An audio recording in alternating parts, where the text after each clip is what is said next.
And it's all setting up and looks like we're live with coffee.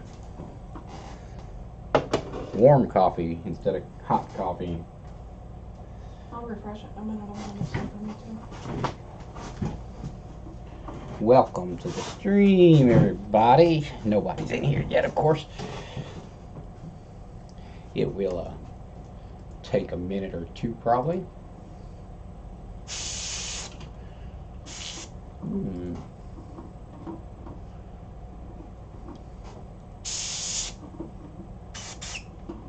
Probably should have set up a little bit better and got ready a little bit earlier. But y'all know me. Last minute is better than no minute, right?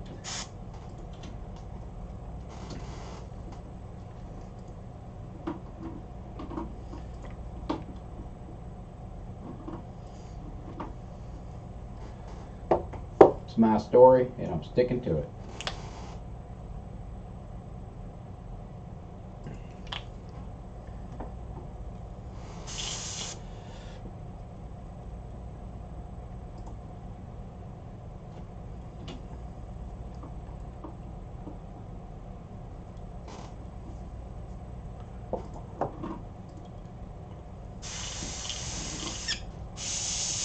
You can see some people getting in here.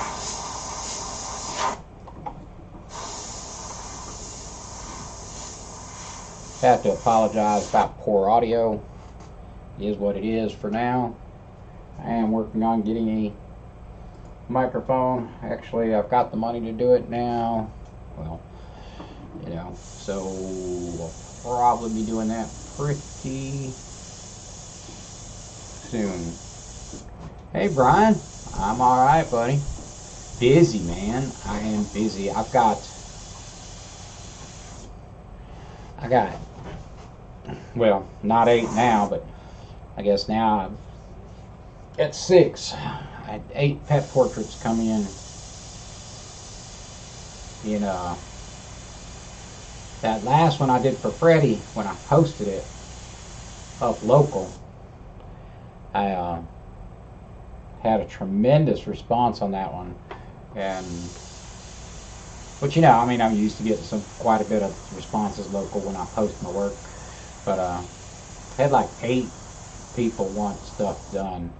I actually still got a couple people I need to follow up with, but I haven't bothered getting back. Well, I mean, I've talked to them briefly, and I need to follow up with them and see if they're getting ready. I just haven't done that because, well, to be honest with you, I got so much work, I'm not in a hurry to get them,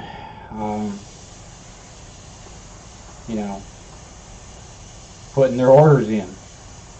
Because I got quite a bit going on, at least right now, which is a good thing. I mean, let's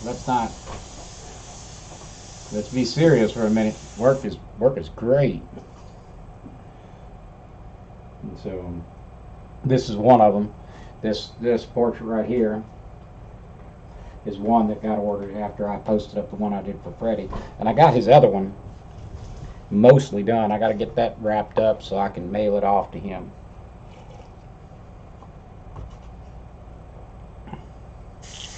Definitely need to get that wrapped up for him.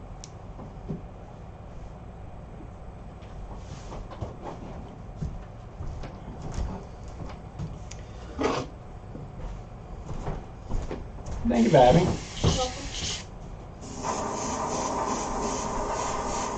Yeah. What color I just mixed, but it ain't the right one.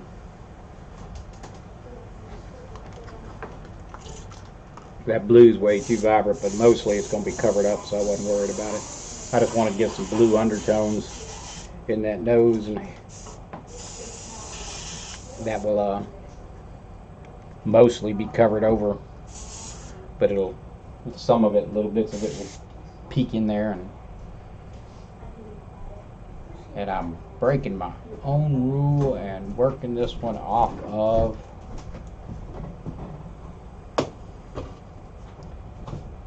I am working off of my tablet instead of printing out the picture today. Have a little bit of, got to get a little creative with it. This picture's kind of blurry. Granted, through some software, I still couldn't recover all the details, but I recovered some.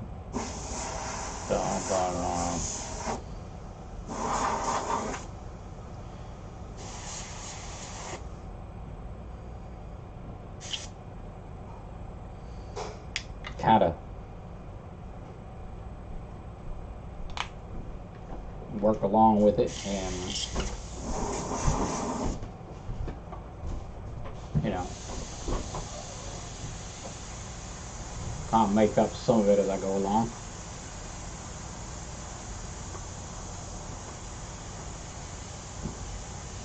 I'm going to put a lot of undertone colors in here. That's a purple. It might not look it right now, but that's a purple color. I'm going to put a lot of undertones in and work over the top of this portion of the snout, which means a lot of little color changes real fast, but that's really adds that depth and character to it.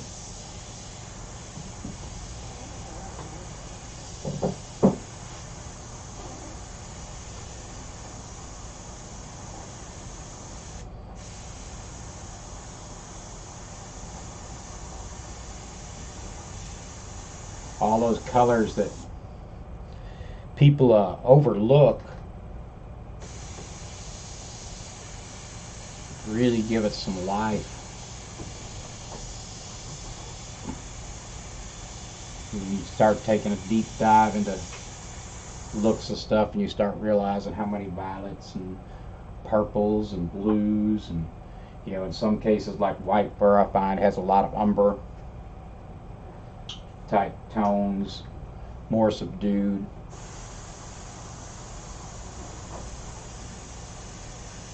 Greens a lot of time in white fur. So yeah. I am using a software program to try to bring some of it back out, but there just wasn't enough there to bring a whole lot into it. I don't use Photoshop. I've actually been using an online program called Pixlr a lot that I really does a pretty good job with basic photo editing. You know, it doesn't have any of the extra features that I don't really need for that. Probably going to get more into GIMP and stuff in the future.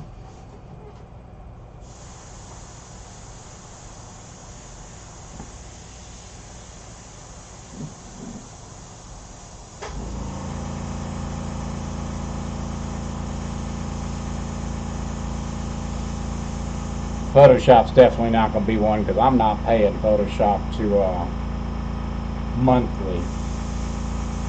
I just don't. I could see myself buying it one-off, but man, that since they moved to that, they pissed a lot of people off when they moved to that. If you want to keep using Photoshop, you just have to pay for it every month. You know, because I'm not a fan of monthly recurring payments coming in. Just not a fan at all.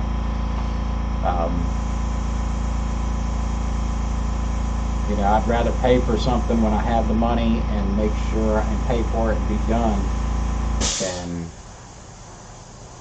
you know, have a recurring payment. Yeah, Affinity I've heard is really good. And I want to get more into some of that stuff. Man, I just, you know, it's just like, you know, I really wanted to get into creating some digital art. But you know, I just got so much on my plate that just adding one thing to it is just, you know, it's like that's the end. I just can't do anymore.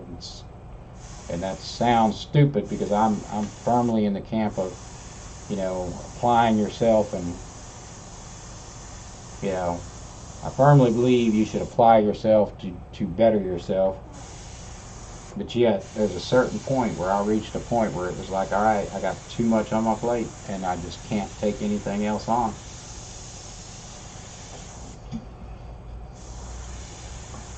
There's a point of saturation for everything. Even taking on too much. Mm-hmm.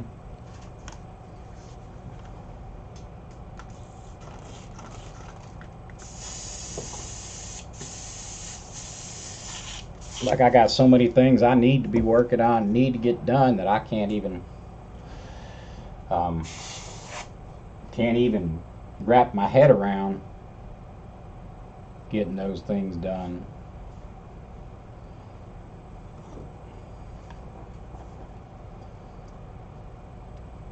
It looks like we got a few people in here. Y'all want to say hello, ask questions, all that stuff. I don't know how live this stream will be. It is one of those situations where I was like, I'm gonna be working, so I'm gonna come on. And you know, my goal with the live streams is really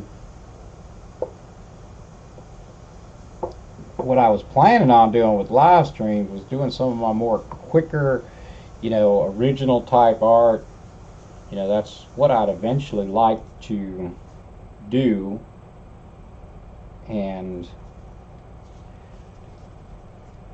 But you know, it's all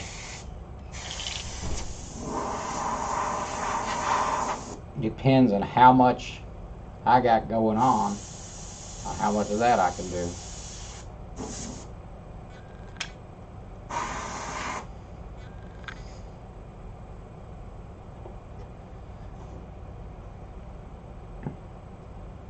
And right now, what I got going on is a whole lot of these pets to get done. And that's, you know, I mean, that's a good thing. I mean, that's my main gig. It's not probably ever planning on, that's probably not going to change anytime in the near future. I've lost my black. You got to be kidding me. Green, blue, violet. Oh, come on. There we go. Hey, Chinny, how you doing today?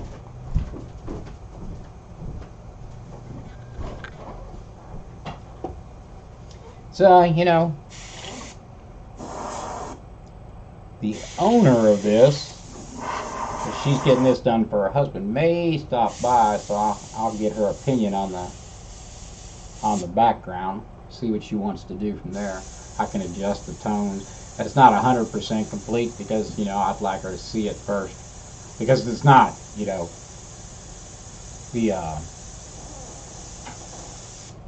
it's one of those situations where this didn't exist. I mean, the background wasn't there, so the background was different. And you know, I said, how about some old barnwood? We'll adjust, you know, to whatever her taste and preference are. And I do that. You know, sometimes I don't have to adjust anything. As a matter of fact, probably more times than not, I don't have to adjust anything when I make a decision. But I haven't finished it because, well, I leave room for that. I just like to have a little, you know, little of the background in before I start on the face. Not always, but pretty much most of the time now.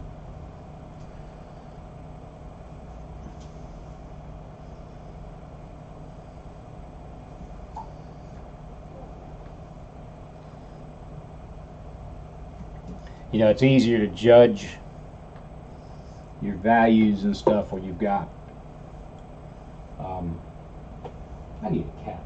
That's what I need. Put a cap on my airbrush. How about that? Y'all be proud of me. Those who know me for a long time know I almost never even know where my caps are, so. You found one? Yeah. It was sitting there. I was like, oh, that's cool. It's like right there. It was right there.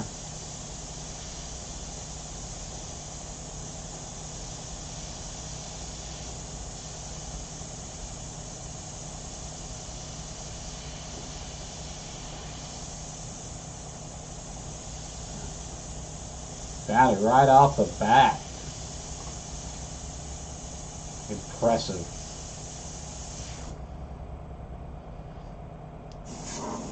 Sometimes, but not on this one. This is not gesso. But I don't use cheap canvases, so that helps. This is not the canvas I would use. I am having a hard time getting quality canvases in stock right now. Like, I tried to go pick up Frederick's canvases for this. I really like the Frederick's Red Label, which are sort of their artist series canvas. It's not a cheap canvas, but it's not their best canvas. I really kind of like those, and I would use those, but I can't get any. So I paid premium price for this. This is a store off brand, and it's not the best canvases, but it's better than you know, better than a lot of canvases. So I do gesso sometimes, so I'm not rambling too much. Yes, I do gesso, but not in this case.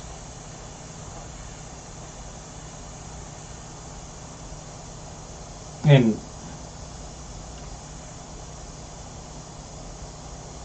but also when I paint on canvas, you'll notice when I paint on canvas, I almost hardly never do any erasing or scratching on canvas. And you can gesso a canvas enough to get it smooth enough to use your scratching and erasing techniques, but you will never get the same look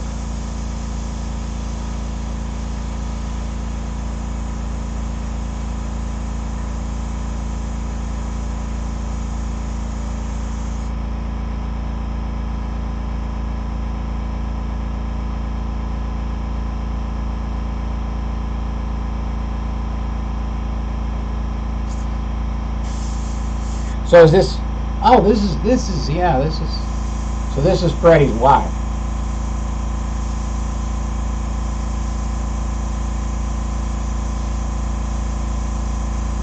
It's like I recognize that name. I was like, why do I recognize that name but couldn't place you? I just realized.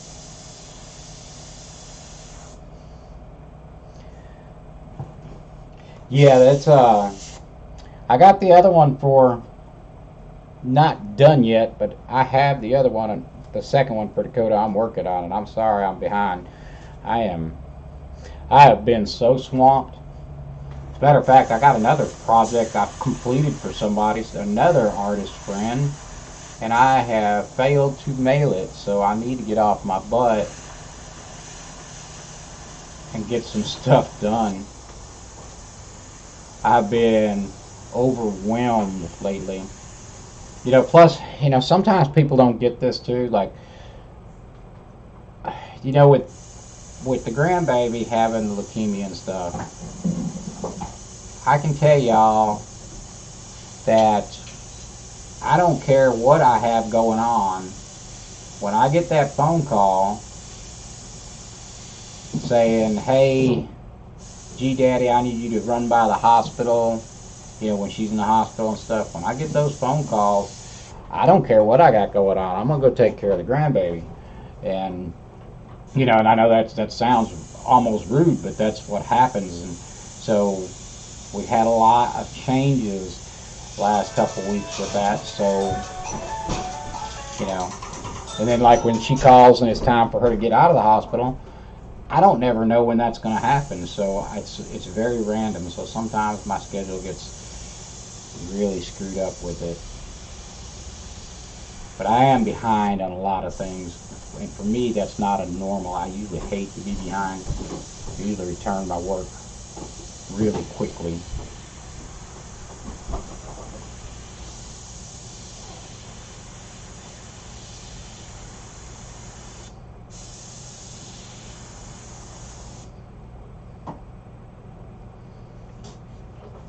yeah, it's, I've told people, I tell most of the people that know me, I've told them and told them and told them that, my schedule is, you know, I can't ever just drop everything to work on just one person's thing. And then my schedule is in flux all the time. So I try to make sure everybody knows that. And sometimes I don't do a good job, I guess, communicating that. For the most part, though, I have very few times that I have customers unhappy. Actually, I just got done with one that for a customer, and that made a lot of change, and because it was one of those situations where it was like, okay, and I kept giving her options, and we kept making changes, and I wound up letting that particular project extend out a little bit further than it should have. But it was one of those things. The customer's like, hey, I don't care how long it takes, and I was like, great, and I wound up allowing several changes to be made to the picture after the fact. But sometimes I make changes to pictures just because I'm not happy with them, and that's pretty common for me. Like I've had the customer ready to pick it up and be completely happy with what I've done, and I'll be like, I'm not letting it leave the house until until I'm happy with it. Like you and I know that sounds kind of crazy, but I mean, I've told customers, like, no, it ain't leaving the house until I'm happy with it. I don't care if you like it or not. If I'm not happy with what I've done, I'm not going to let it leave the house. I mean, what are they going to say? They're going to come get it by force? What's up, Hydro?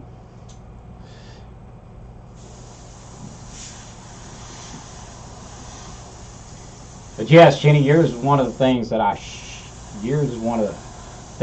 should have already gotten completely wrapped up, that I just haven't gotten wrapped up completely. Of course, I'm doing more than one for you, and I'm doing a little bit more. I'm doing stuff you don't even know I'm doing for you. So when you get it, when it gets there in the mail, I think you'll be extraordinarily pleased.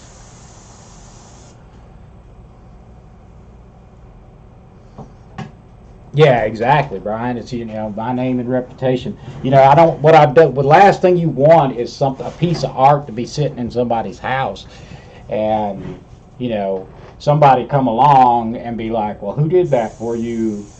And them looking at it, going, "Well, I know who I'm not calling." I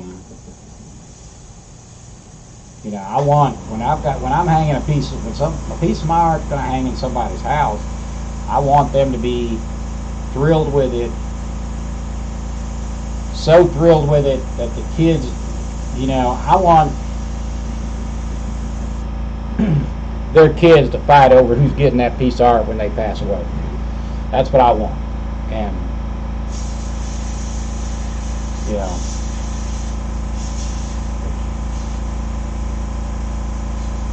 that's what I want. I want the kids fighting over that piece of artwork.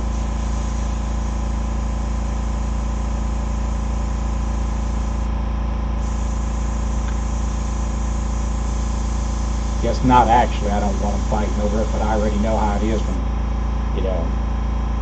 What's up, brush strokes? Jake? Oh! I gotta show y'all. You gotta show y'all. I ain't even opened the package yet. Be right back. Oh, you're gonna get it? Yeah, is it sitting on the table? Yep, still on the table.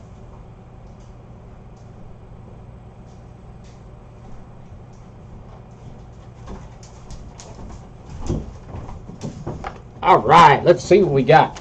Got some mail from the brush strokes. Got some mail from Jake here. Let's see what we got in the mail.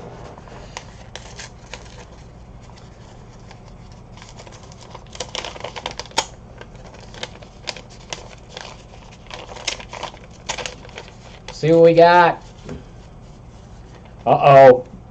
And an extra. This one's got my wife's name on it. Oh! I got a present! Oh, these are awesome. These are awesome. Check them out. Let's check this out.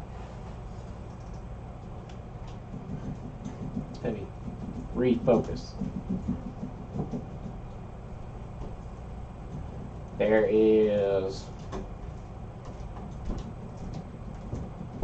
his card. I gotta do that. These are nice. These cards are nice. And then I got me some stickers. Brushstroke stickers. Yeah, and my buddy Jake over there, Brushstrokes, as y'all see, he's got a little YouTube channel, and he's trying to get started, get going in the YouTube thing. And yeah, he had a giveaway on his channel the other day for these. So yeah, I got them in the mail 2 days ago, and I meant to actually open this envelope for now.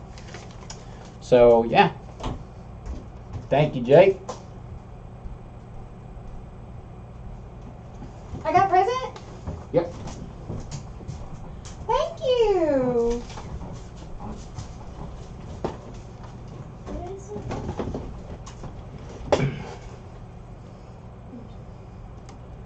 Stickers. I got stickers from Brushstrokes.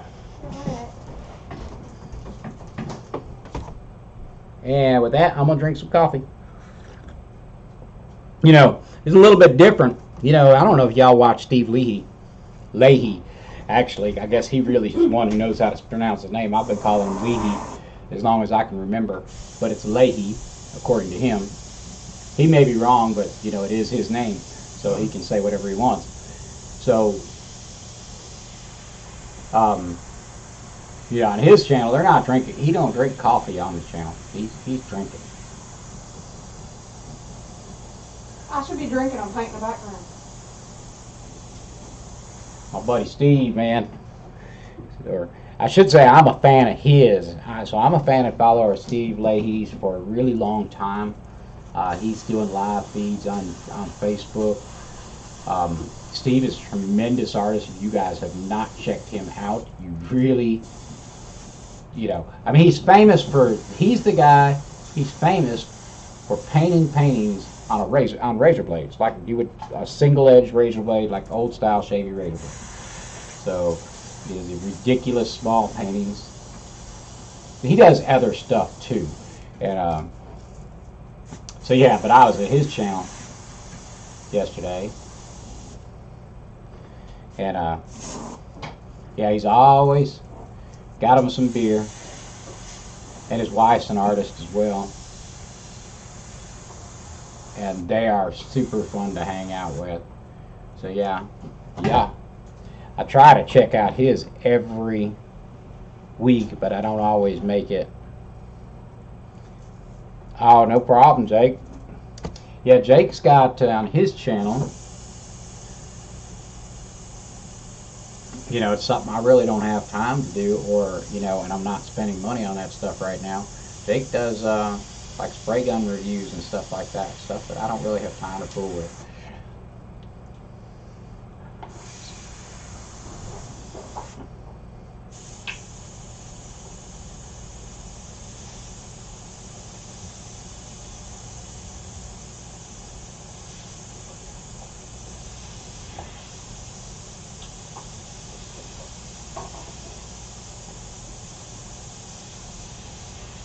I will work on these eyes in a little bit. That's just some kind of rough, really roughing in there.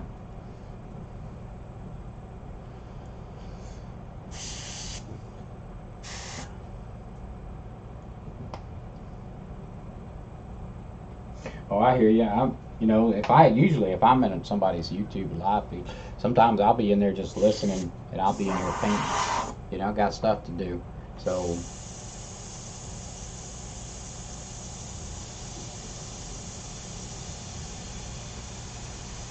I'm gonna get off of this rough blocking in stuff here pretty quick. So I'm not gonna keep y'all stuck here with all this boring stuff too long.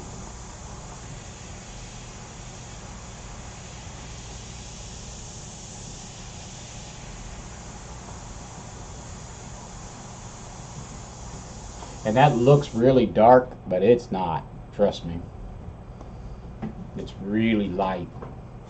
So, yeah, The colors you see me putting in right now are definitely not dark colors.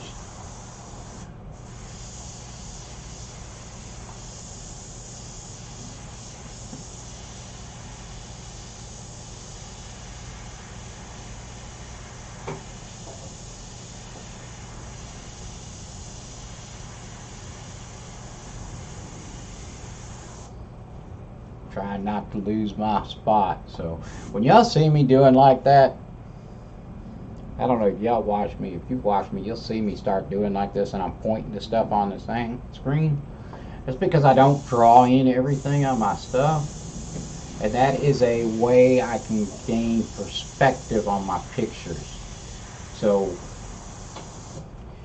you know, learning to draw, that's kind of when you're learning to draw. So what I'll do is I'm putting my hand up here and I'm putting my finger on something, and what I'm doing is like looking at lines, like, okay, how far out should I bring this? And I'll look, like, is there a line from here? I'll look at my reference and be like, okay, that line runs up through here, or that line runs through there, and I'll check the eyes across like that. So when y'all see me doing that, you'll see me doing it a lot if you watch. Sometimes you'll see me take my fingers like this. Sometimes you'll see me take my fingers like this, and I'm checking sizes. So I'm looking at my reference, and I'm taking my fingers like this, checking dimensions. And there are tools you can use for that that can help you out, but it's very, useful. You got to find a way to ground yourself to your dimensions.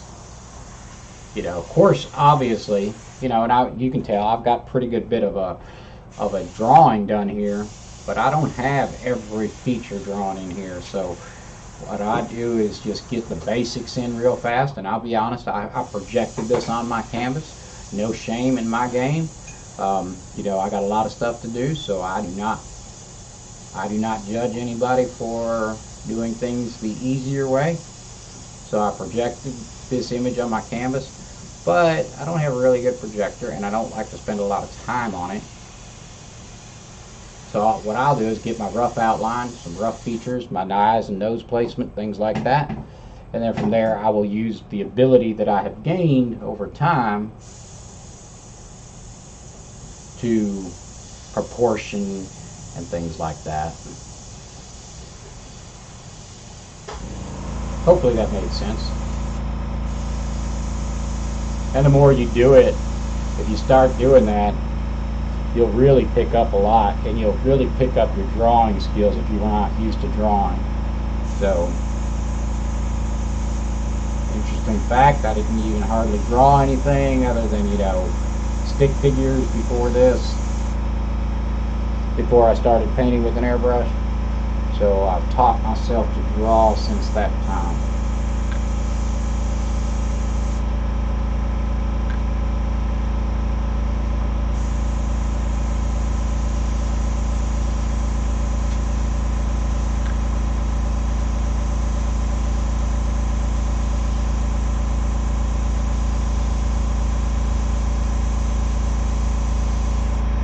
What I'll have to do, because I've got a background on here that's different than my original background, what I'll have to do is adjust the edge of the fur for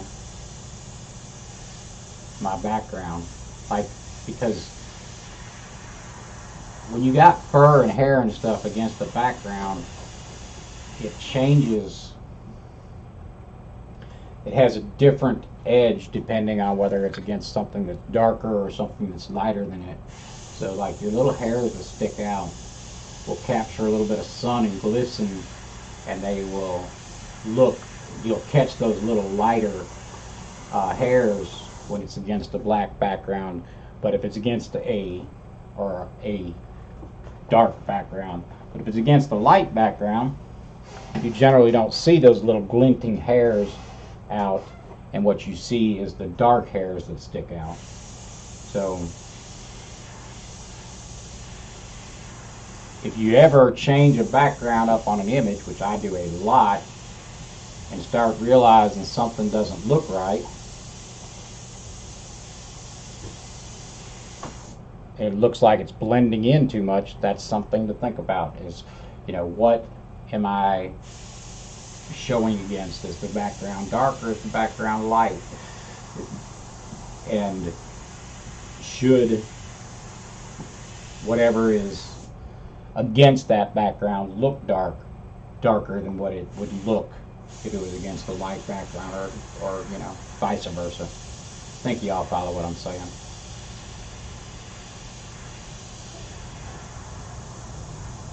I am sure if you've ever tried to change the background on a picture, you've noticed that like your picture is blending in too much and something just doesn't look right. And if you're like me, I have been lost at it, in the past when I didn't know, when I didn't understand art near as well. I'd be lost in that, couldn't figure out what's going to make that look right. And painting just the reference was not the correct answer because, well, the reference was against a different color. So once you change that reference, you may have to change a couple of coloring. Tip for today.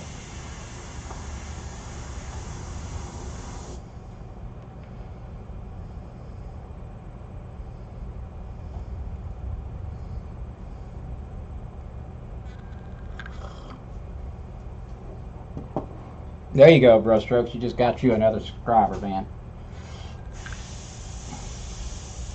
Jake has been a friend and follower for some time now. Can't believe Neil's not in here.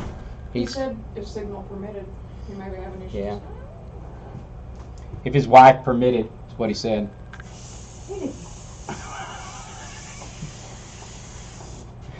Yeah, I was surprised Jake didn't get in here. But yeah, he must be having some internet issues because I know he messaged me like 3 minutes before I went live. Hey, did I miss this? And I was like, nope. Starts in 3 minutes.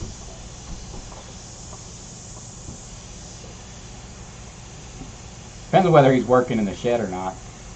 He works in the shed a lot. He's got a dog house out there, something like that. Got a shed outside his wife allows him to go to. Yeah, no, I wouldn't be talking about him like that. I wouldn't be talking trash about him like that if he wasn't one of my good friends. I consider him a good friend despite the fact that we've never been able to meet in person. Probably never will, because I'm not flying to the UK anytime soon. Never would be the answer to that. I'm an American. We left.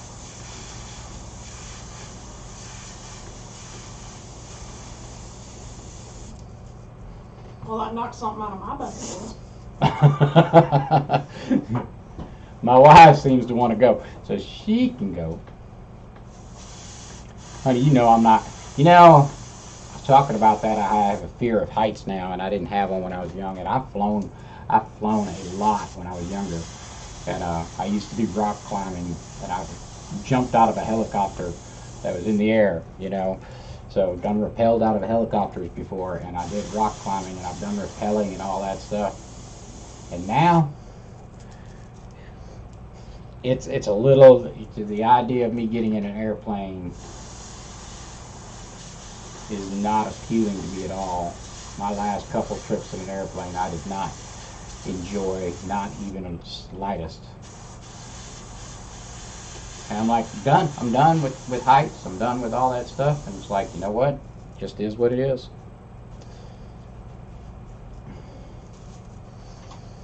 So I may, if I break it rich, yeah, if you guys want to donate $150,000 over the next 6 months, I will go to Scotland with my wife. You realize that's on tape, right? Yeah, $150,000 worth of donations in the next 6 months, and I'll fly to Scotland. Shoot, I gotta get that.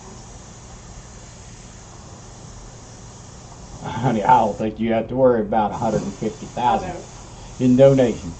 Shoot, my boss ain't gonna let me go, Scott. But if it Not during is, COVID. if I get 150,000 in 6 months in donations, I'll go ahead and suck it up. I'll get on a plane. You don't want to take a boat?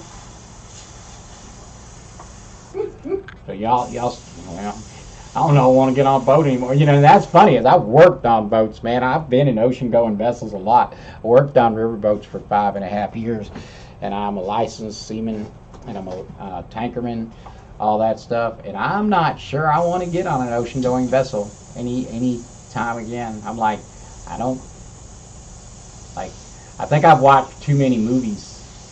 Probably. I think I've watched too many movies.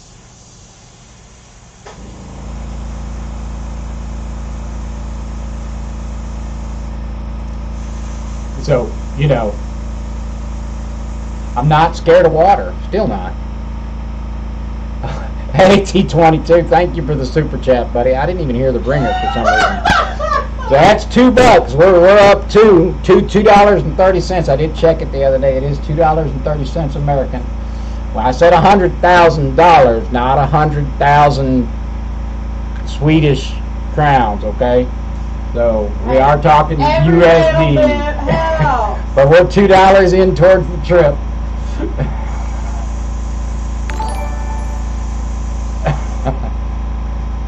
Russ It actually starting just a GoFundMe. A GoFundMe. Yeah. Well, we got to pay for the trip. We got to pay for my salary while we're gone. Yeah, I want y'all to be clear. I'm kind of joking. I mean, I'll Yeah. know if y'all did that. I'm joking around. I'm not here begging for money. So just so you all know, I do appreciate any donations y'all give me, but I'm not that guy that's gonna be in here going, "Hey man, if y'all don't send me some money, you know, the YouTube's gonna shut down," because it's not. I'm not gonna stop doing this. It doesn't matter if I turn a profit off of this for the next 5 years. I'll still be making videos. Of course, you know, yes, if I'm busy with work, what takes a back burner? Well, you know, yes, I mean, YouTube doesn't pay my bills, so if you see me not posting videos, well, that means I'm busy.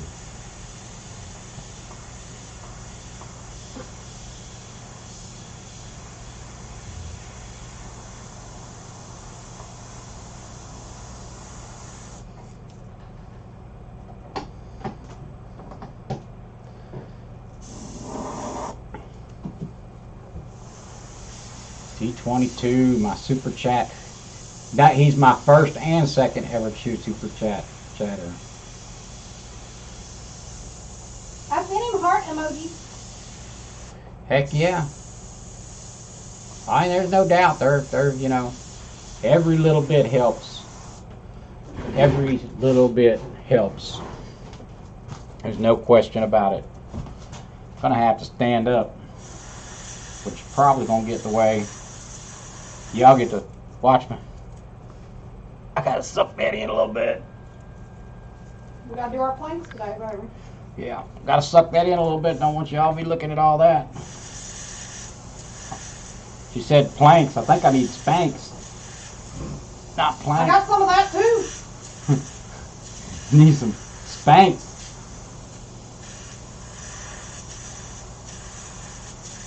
Well, it's not name brand, but I got it.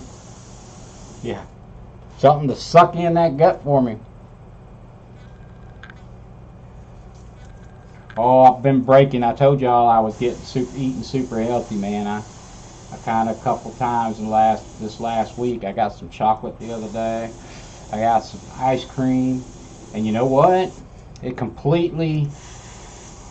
think it completely threw me into a breakdown and affected my fibro. So I'm gonna have to chill out and, you know, eat healthy, because I think it really helps with the fibro and some of the other stuff I've got going on.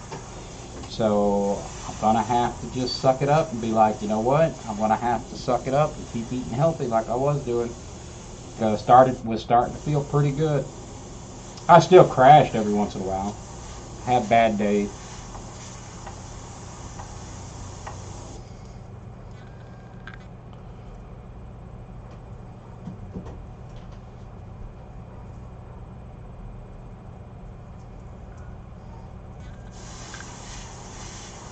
Waiting on the bridge.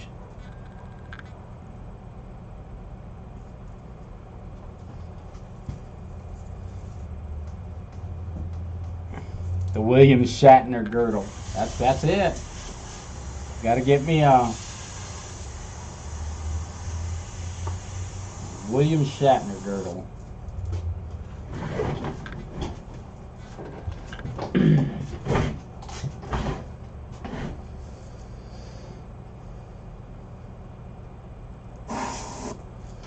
All right. So what is this? You got you survived. What did you do, Chitty? You said you got to wait on a bridge. What was that about? To go to Europe on the England.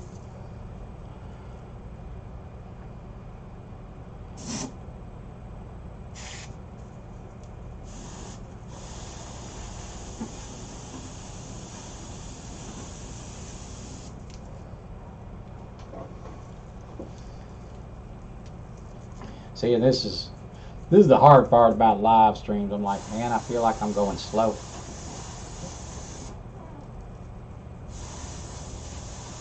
I mean, for me,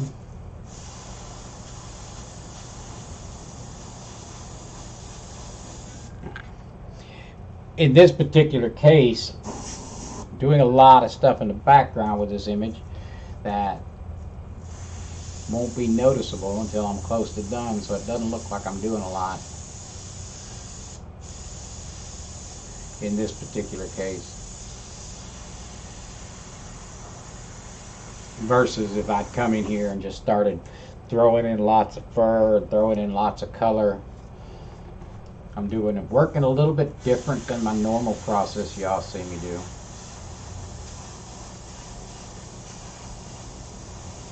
And you know, that's a good thing though, because you know, keep getting that same questions over and over again about that, and I keep telling everybody, just don't lock yourself into doing things this way. You know, don't lock yourself into doing it the same way every time. Try different techniques, find the ones you like, master as many of them as you can, and you'll find a use for those techniques somewhere down the road. And it also allows you to break up some monotony. Like if I had to scratch and erase and do full-blown realism on every single painting that I do, I would have already stopped painting. I would be done. I would never paint another painting again. And some people are perfectly happy with that. But not me. It would absolutely mind-numbingly bore me to tears to do the same technique and the same style and the same everything all the time.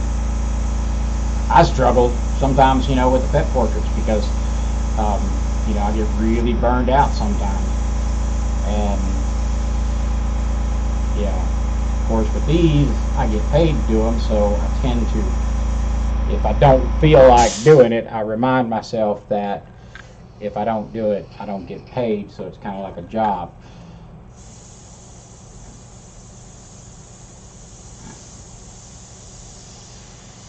But I'm a firm believer in trying to master different styles and techniques and not stick with the same style all the time. That's the only way you can find if there's a way you prefer to do things. The only way you'll be able to find a better way to do things is by trying something new.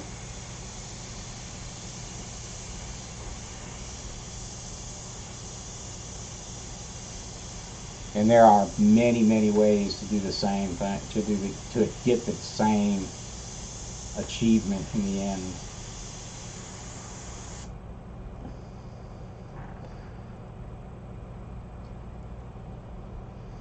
What's that, Brian? You got fibro? Fibro is unreal. When I got down that fibro route, I just looked at the doctor. I was like, this can't be fibro, because isn't that disease that they just tell you got fibro when you don't know what else it is? Yeah. The one person that said that to me did not play again. I mean, I didn't say it quite that way, and I didn't mean it that way, but I was like, it can't be that bad. This can't be this bad. Of course, I've got other issues too, and you combine them all together, and it's on a bad day, it's bad.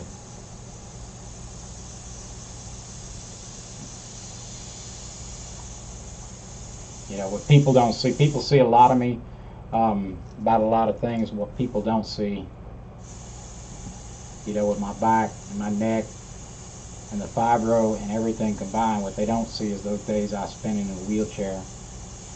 And still to this day, there are days that it's a struggle to walk across the room. And I'm not going to sit here and cry about it, because I'm not the only person by far to have struggled in their lifetime. All right, let me see.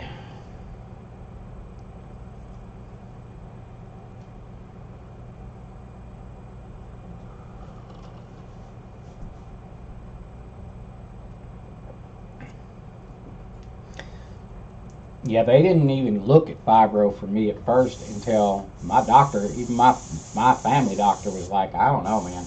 And there's several doctors that have said, I think you have lupus, but the test came back negative for lupus. So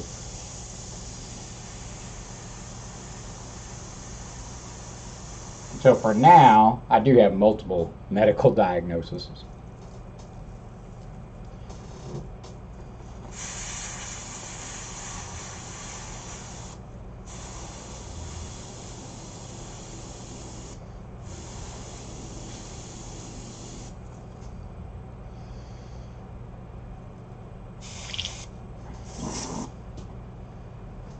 You talk about those flights like that.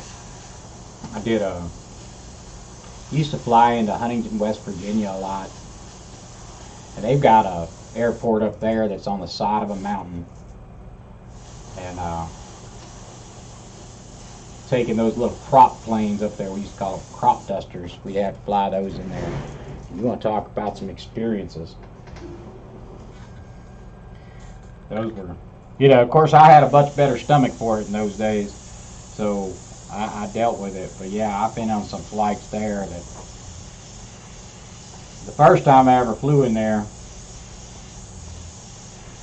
I just remember the plane going sideways like this, and I remember looking down, and we were looking at the side of a mountain, and the plane had hit turbulence while we were getting ready to land, and it was sideways. And I remember as we came over the runway that the wingtip was about 3 foot off of the runway, and we're half sideways over there, and there's a freaking warning buzzers coming up.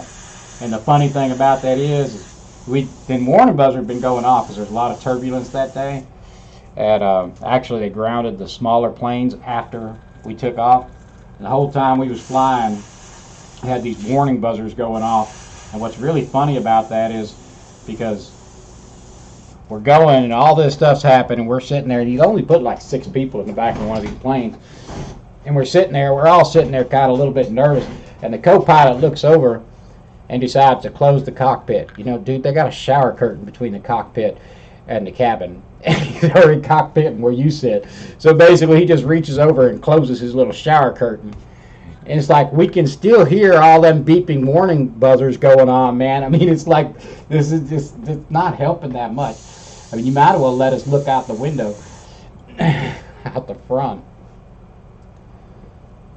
Yeah, I got some pretty bad nerve stuff, so definitely can relate to that.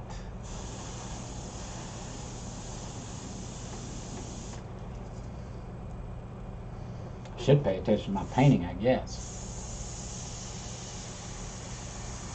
But who wants to do that? This is too much fun talking to people.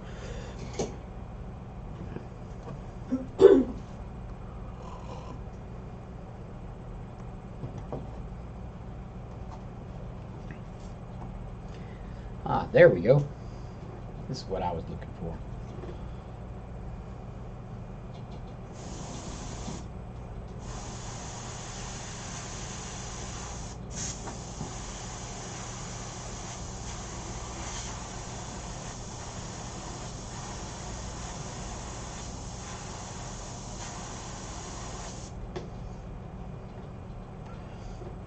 I love these texture stencils for this right here. Get that. I'll use it on the nose a little while. Where you get all those little bright little hairs in there.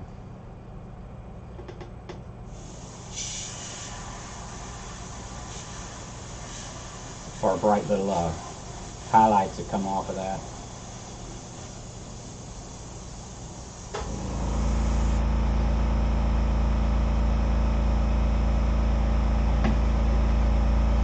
Thank you, thank you.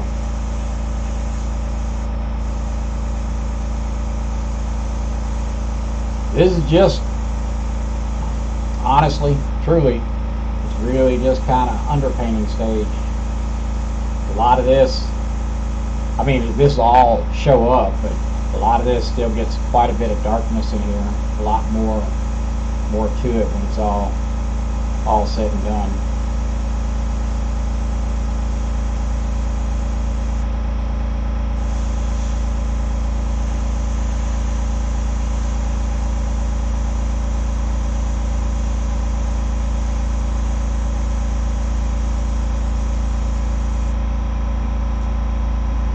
You can see how those blues and purples, you don't even see them anymore, but they're there.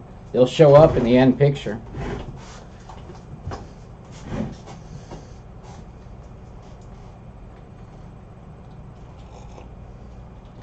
Yeah, Brian, we got a lot going, a lot. Of course, I think you've probably heard, you know, we talk about my stuff with my neck and back, and so.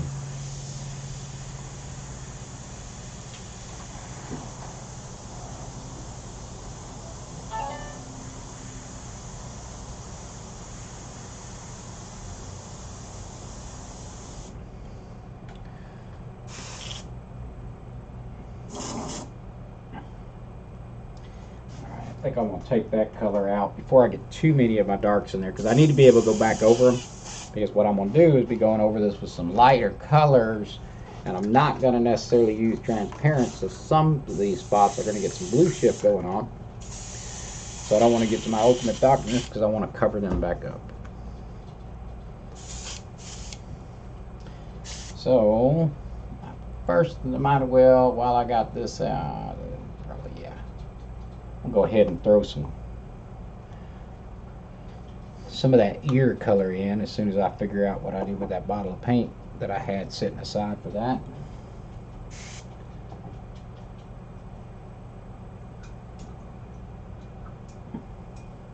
That's not it. There it is. Using some of the been using some of the Tim Gore stuff here and there on some of the colors. There's only a few of them I really use because they're already, you know, desaturated opaques. They come in real handy. Been using them more and more, but I use them more situational. Like I'm going to use them right now to get this red in these ears, whereas I wouldn't always do that, except I've got more darks to go over it, so by the time I get my other darks to go over it, those colors will be just fine for what I'm using it for.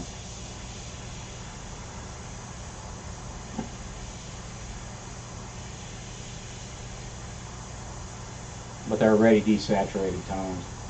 And sometimes, yeah, I get to use them straight out of the bottle, which is kind of, I just know I have to add more color to them. So I use them straight out of the bottle, but I have to add color on top. And that looks very, very pink right now. I assure you it is more red than it is pink.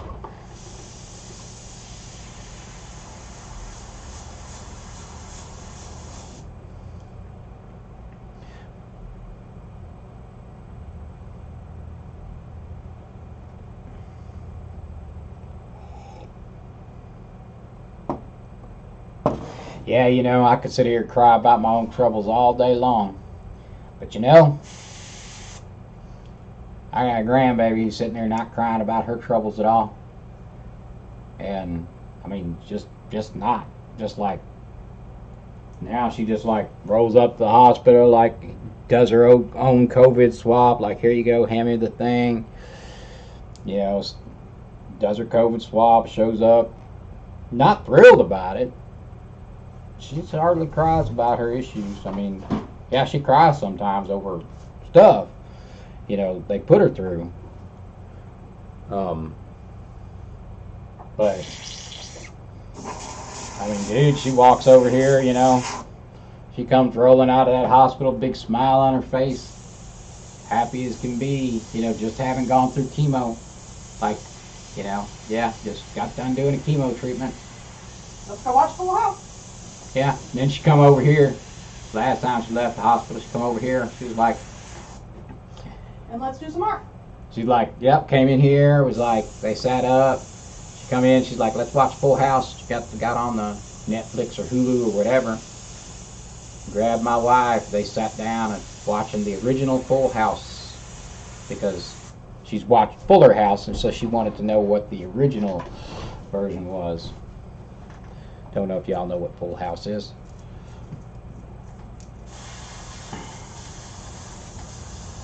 What's the dude's name? Jason Stamos? Is that it? John Stamos. John Stamos was in it. Mm-hmm. 80s. Early 90s, yeah. Yeah, maybe early 90s. The Olsen twins. That's where they came from.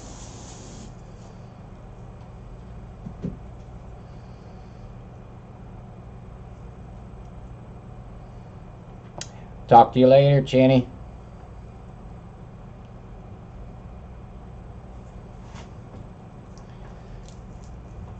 So yeah, you know, she just rolls up like, whatever. Comes in like, we're gonna do this now, okay?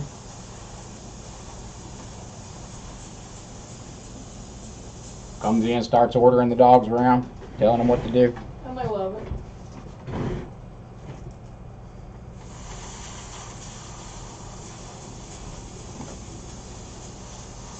Let me tell you, man, there is nothing more powerful than orders from a 7-year-old girl to them dogs. Not even me. Like, hey, we love you. We do what you say.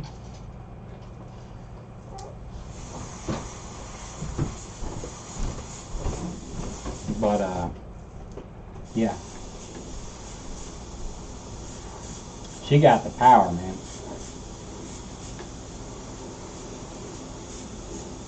She has got the power.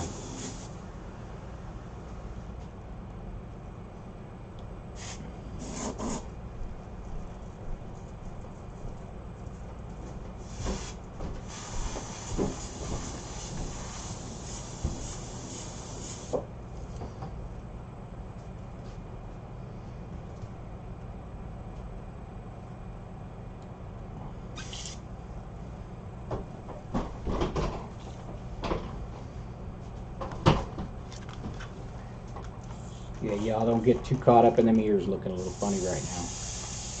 We'll get to fixing them shortly.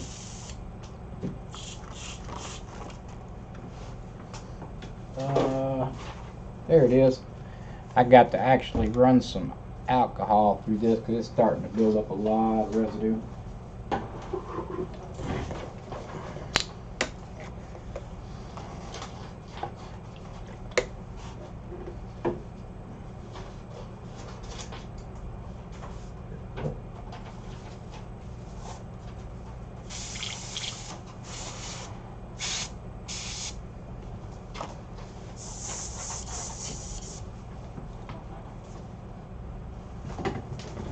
All right.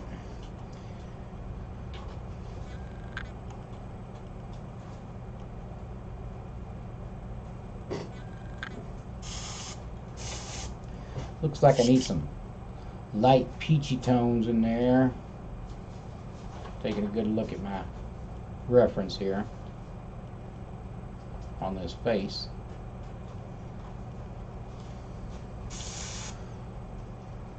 Got a lot to do under here to get that all in there.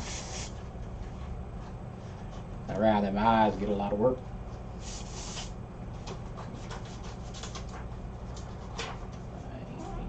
Yeah, that's probably too, man.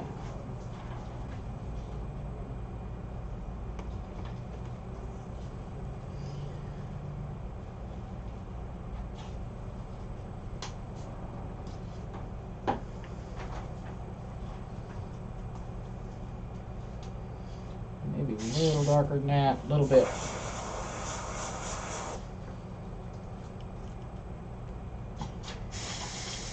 He's a little darker than that, a little more possibly desaturated than what this mix is. That's cool.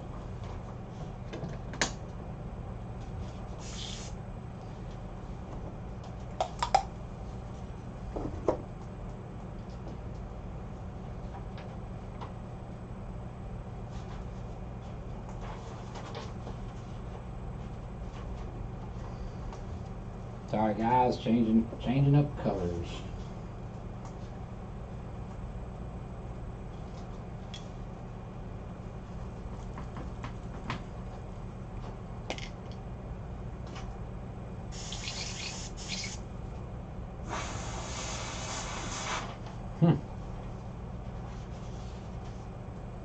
That's still too light.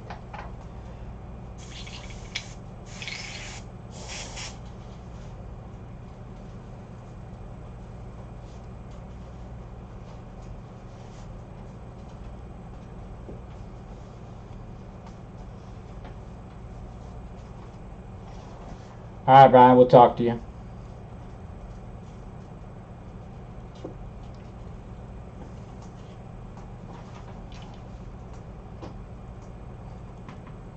Still got some people in here.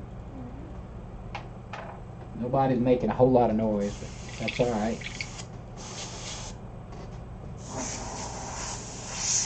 Nobody's saying a whole lot, but I still got work to do, so I'll just keep working. Try and get this color where I'm happy with it. I am not liking this. Too light. So I'll keep adding color until it's too dark.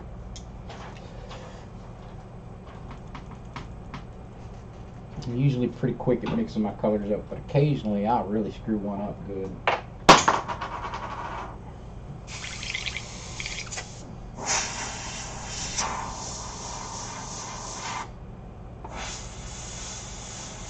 Hey honey, Jim asked a question. Is the clear you finish up with all water-based? The clear I finish up with, well, not always, but the clears I use on canvas, I was just, you know, I've got to really do a video on that. The clear I use on my canvas,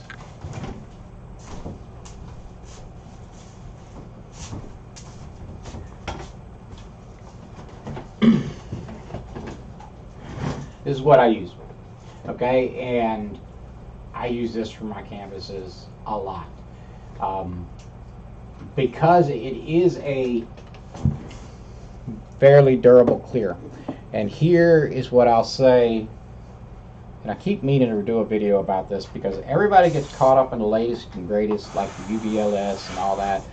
You know, of course, everybody knows what the UVLS is, but I call the 56, 20, 21, and 22, I believe, are the numbers. Yeah, 56, 20, 56, 21, and 56, 22. I've started referring to them as Createx's Forgotten Clears. They just came out with those a couple of years ago. And they are durable, and they're, you know, they're suitable for, so, you know, when they brought them out, they said they were an outdoor grade clear, architectural grade outdoor clear coat.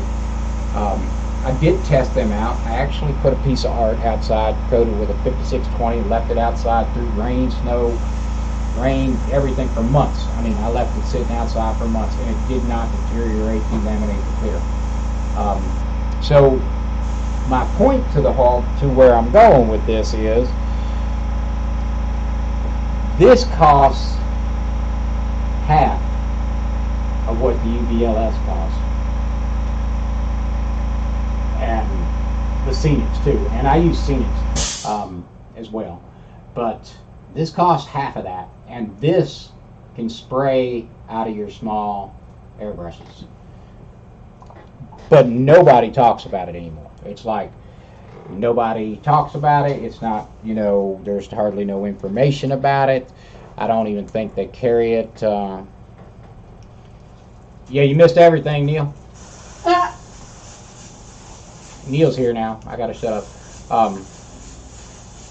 But yeah, nobody talks about it. Nobody, is talking about using those.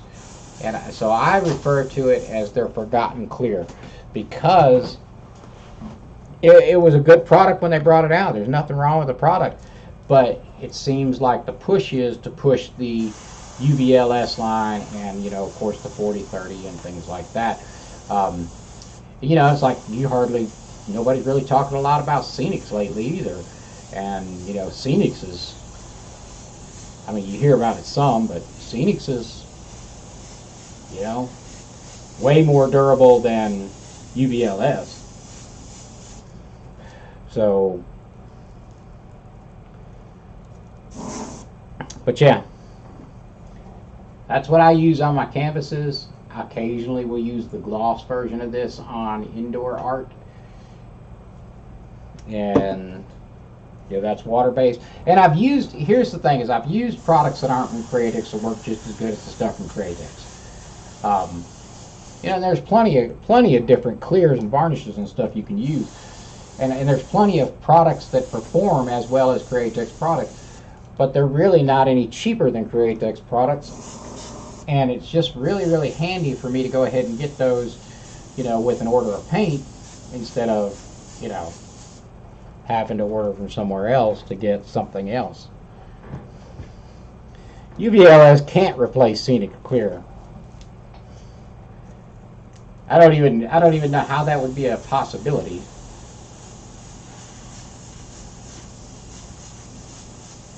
They're not, it's not even,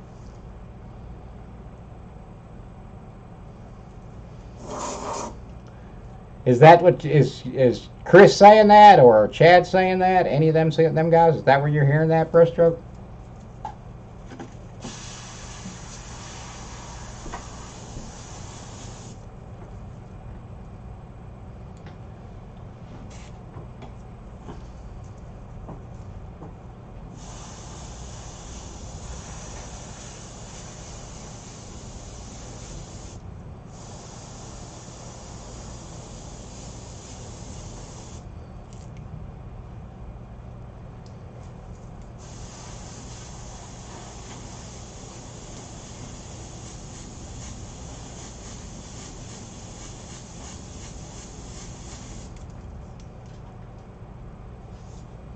Craig said UVL is going to replace Scenic Clear. Well, then they're going to have to figure out how to make UVLS. Then they have to be planning on actually using the activator with UVLS Clear, if that's the case, because I can tell you UVLS does not dry as fast as Scenics, and it is not as resistant as the Scenic Clear Coat. So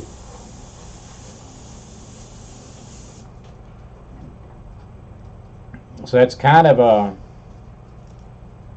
yeah, that's kind of weird to me sounding, but now it wouldn't be the first time they've done something that I didn't necessarily agree with. It could be that they're not selling enough Scenics Clear Coat to keep the product line. Now, that I would believe.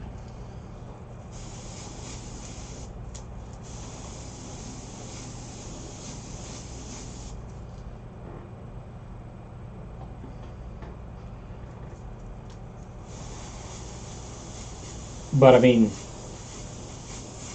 I can tell you, Scenic's a clear, well, dry. It's thick though.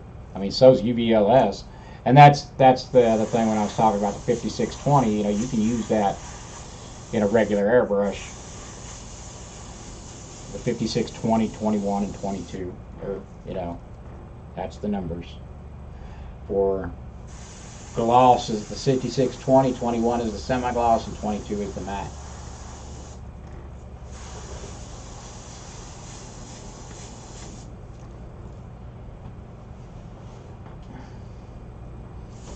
So yeah, I'll have to find. I mean, it's not going to break my heart either way if they discontinue it, because, well,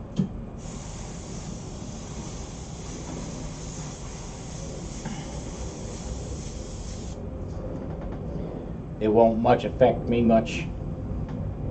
I just don't use that much of it. I mean, mostly if I'm really planning on a super durable clear, it's going to be, you know, solvent based 2K, and none of them are, you know,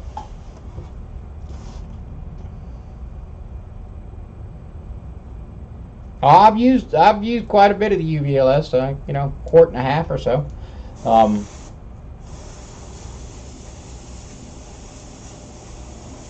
But Scenic is way crazy durable. And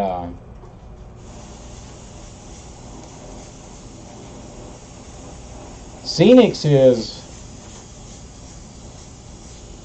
you know, because it's got the 2K activator on it. Scenics is, you know, and I really think it's where it came from anyway. I think that's where the idea came from. Scenics to me is very similar to some of the commercial floor finishes they have out there designed for wood floors, which are permanent floor finishes. I mean, it's literally, you know, you lay Scenics down with the activator and you can be walking on it with your shoes, and you know, it'll take a real serious beating.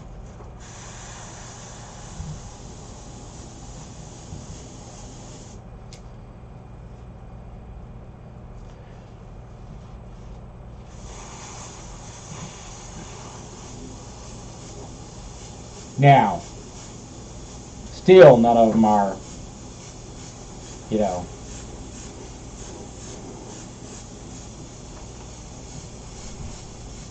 I have not tried to pour gasoline on the Scenics to see if that gasoline will take it off. I know it'll take the UVLS off, right off, because I've tried it just to see. I know with the Scenics, any household chemicals and stuff don't even have any effect on it at all.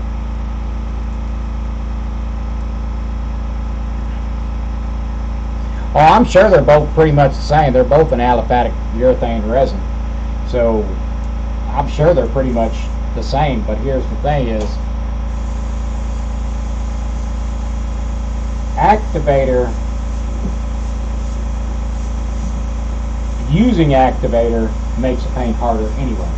That's just chemical reality. So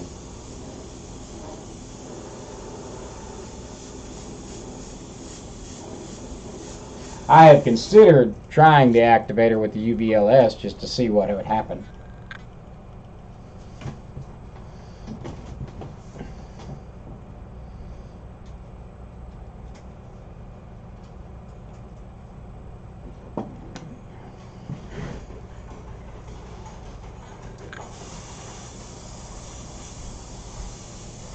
So yeah, the basic makeup of those properties on those paints, I am sure they're using a lot of the same binder resin between the two lineups. There's no question in my mind that is very much accurate,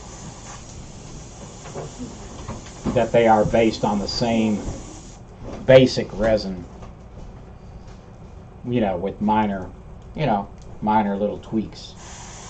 That wouldn't surprise me, not even the least. And I thought the same thing when they first came out. I speculated that's the case. But I've sprayed UVLS and I've sprayed Scenics, and the Scenics with activator in it for sure is harder than the UVLS. I mean, not even, it's not the same. Of course, I haven't tried to put activator inside the UVLS. And of course, at the same time, I may not be giving the UVLS enough of a chance. It just doesn't have that, the thing is, the UVLS just doesn't have that many applications for me. Because if I'm going to be painting on a bike, I'm going to be clearing it with a 2K clear anyway, no matter what.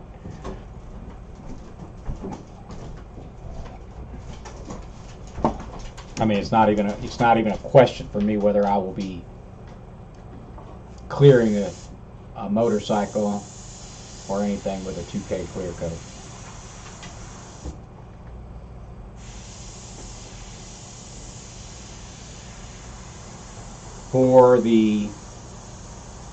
If for no other reason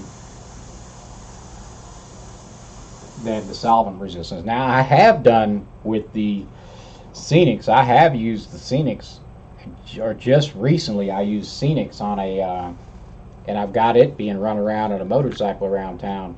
So I've got the Scenics up on a windscreen off of a motorcycle that I know goes out there and runs 100 miles an hour on the city streets. So I'm waiting to see how that holds up.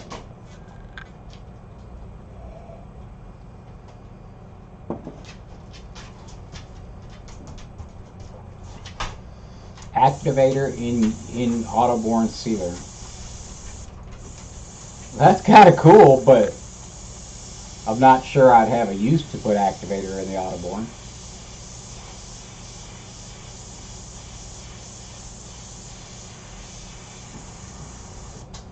So he's saying you can't use the activator in the UVLS, but the UVLS is supposed to replace the Scenics. See, and that's where I get confused about it, is because, part of the reason the Scenics line was there is so that you could have those, I mean, the whole point was to have that durable coating that cured out in hours and, ready to go. So,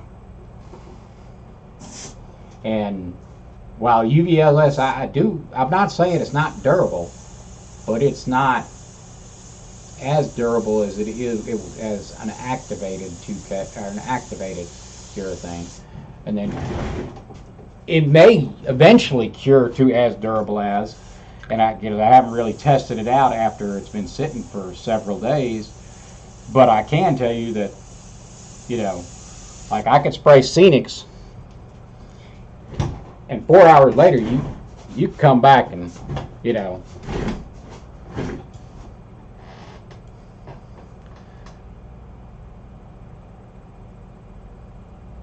more than a hooker's knickers. I click off the screen for 1 second. And they're talking about hookers, baby. Are you afraid you missed something? I'm like, everybody's been really nice until now. So yeah, that's the thing is, no activator means you lose that, the ability for it to be cured in hours. So, but I mean, like I said, that's a business decision they're going to make, and neither way is it going to really affect me. I've got Scenics here, I've got UVLS here, I've used both of them. Neither one of them are a regular staple of my normal day-to-day art, because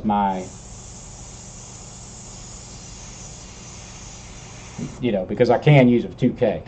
So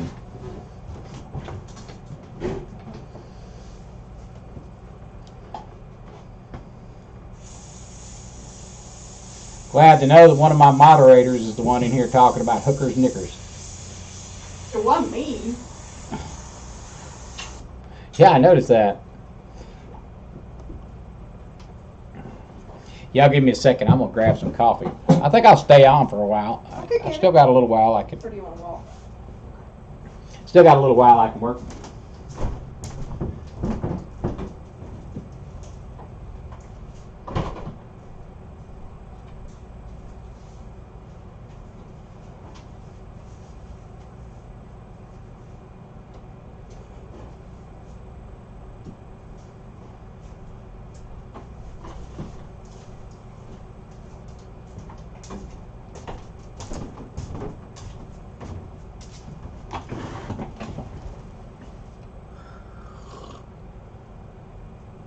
Two-minute break time.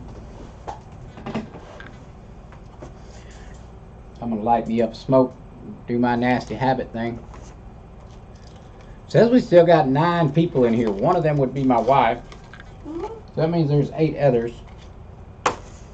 Uh-oh. Ooh, there's a full pack there. Be good. Well, and Neil talking about hookers, knickers.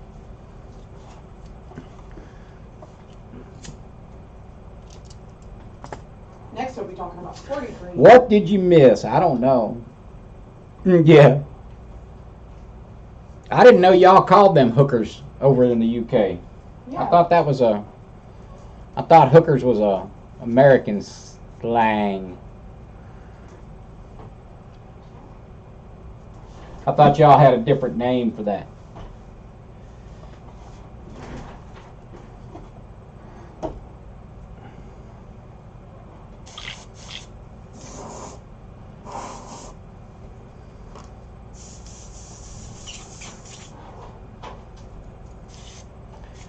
One thing about it, you never know what we're going to talk about on my live streams.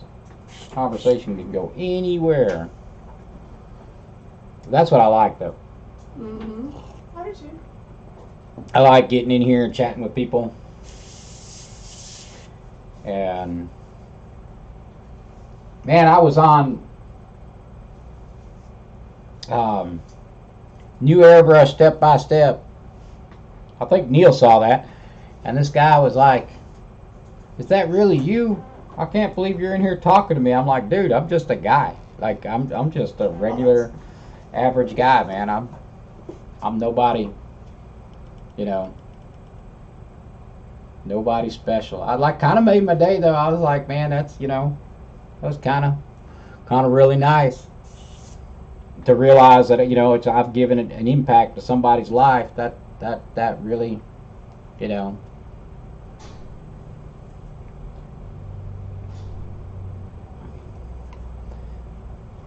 really is a cool thing to know you've helped somebody along enough that they think you're somebody special.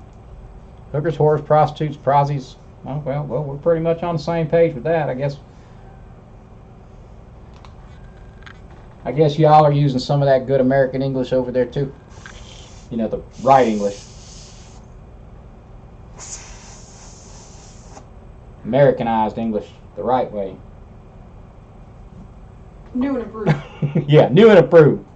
We are the new and improved version of the English language.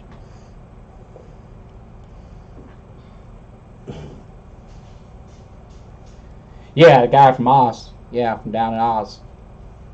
Yeah, I was like, you know, man, it's, you know, I'm just a regular guy. It's not, you know, and it's not like I got 150,000, 250,000 followers or anything. You know, I'm still small, but you know, it's y'all. People, I think there's some people out there that do not understand me very much at all, because one of my greatest goals in life has always been to help people. And I've done some teaching at other subjects and things like that before in my lifetime, and I've taught children, and I've taught other subjects and other things. So after I learned about art, I just put paint in my eye, dude. Like it bubbled out of the cup right into my eye as I was back flushing. Anyway, so back Hold on a second. All right.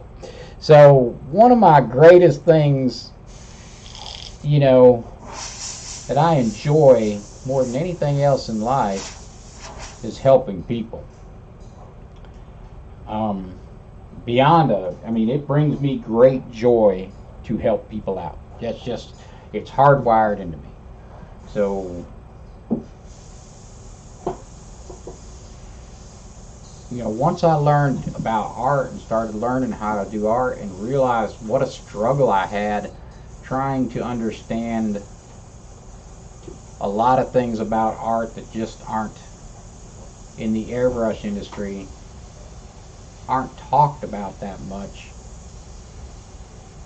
Once I learned some of that stuff and went and learned from other mediums and other artists from different mediums and across different platforms, and I realized how much of a world I was missing in the beginning stages of my airbrush career, I've always, wanted to help people. I mean, to help them learn that stuff. Oh, T22's laughing at me about the paint, I think. So, it's been a ambition of mine even before I ever started a YouTube channel. Once upon a time, I used to get on live on Facebook and try to give people, information that I would learn and come up with. And and I've even done Facebook Lives with different types of painting, without not just airbrush stuff. I've done other stuff on Facebook Live before. Finding those videos would probably be a heck of a feat because they're buried back years back, going back to like 2017. Some of them were in closed groups too. Yeah, and some of that I did inside closed groups as well. So I did a lot of that inside of closed Facebook groups when I was doing that, because that just kept the drama out of it.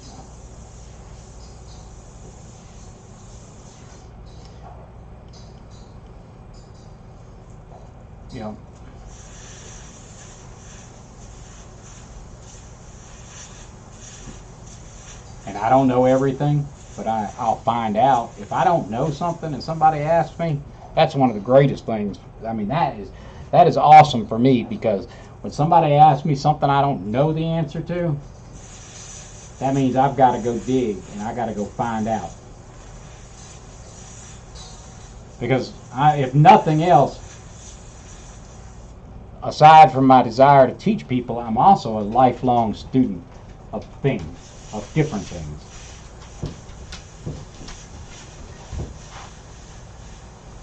I have a serious search, I have a serious quest for knowledge in my life, and so I tend to seek out a lot of information about many different subjects and things.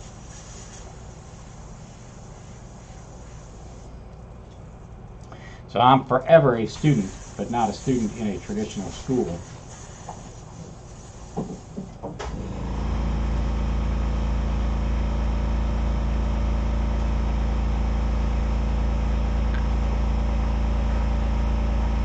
Hey, y'all want to know what one of the coolest things about being an artist for a living is? I have to show y'all. It's the fact that I can show up to work in my pajamas. Like, look, check me out, man. I'm wearing my jammy pants.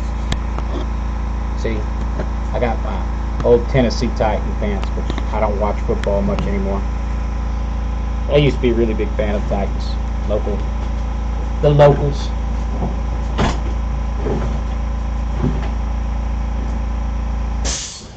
The non-visual art.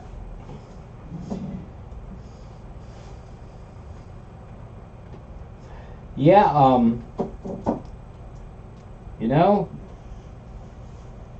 I think in order to succeed at that non-visual art, if y'all don't know what Neil's talking about, there is a new display up That's over your way. That's over in the UK, right? They didn't do that crap in the US yet. That one. They have a display in an art gallery and they're selling tickets, and they've sold tickets to it. They actually, Steve, you must have brought that up on Steve's post last night too, but I'd seen it before then. At where it's a display of nothing but blank walls and a little letter by the artist of why they didn't paint the piece of art they wanted to have there. And people are paying to go look at all the art the artist did not create.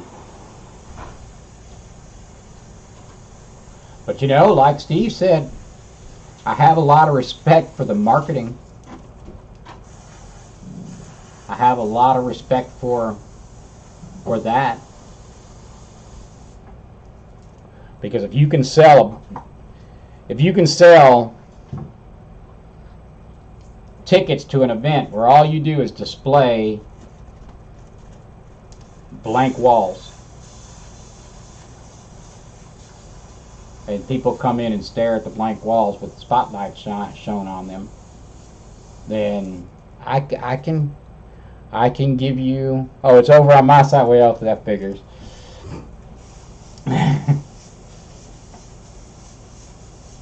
Hey, you know that duct tape banana might have happened here, but you know that guy's from your area.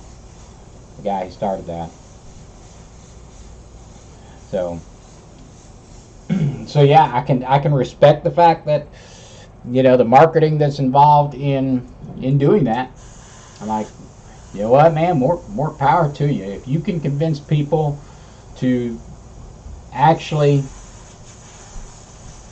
buy tickets to an event where all you're doing is displaying blank walls, then you got some game. You know, you got some business game going on.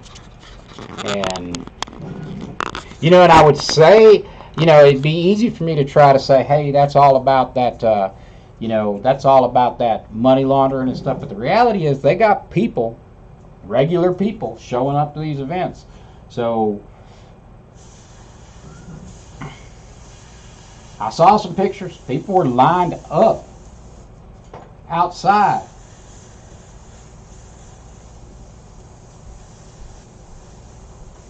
to go to this event. Yeah, y'all tell me about that. What do y'all think about that? Would y'all pay to go see blank walls where there's nothing but a little plaque that says the artist was going to create this painting, but they could not do it because, or why, or it was too emotionally involved, or whatever? And so yeah, so you get to go read a little blurb from the painter about the artist, about why he did not create the piece of art that you came to, well, see not painted. So y'all discuss that for me. Tell me, what do you think? Like I said, I'm with Steve on that, is that I respect the hustle. I respect the hustle that got them to sell that. I do not respect the art.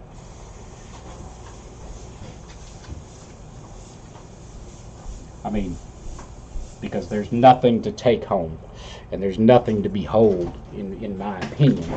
That's why when people say, well, beauty's, you know, art's in the eye of the beholder, beauty's in the eye of the beholder, I'm like, well, the problem is there's actually nothing to behold right there. So, what I understand is supposedly that was supposed to be a mockery of the stupidity of art, and, you know, of the art world. I don't know. Yeah, it's a big crowd puller. It's legit. It's, you know,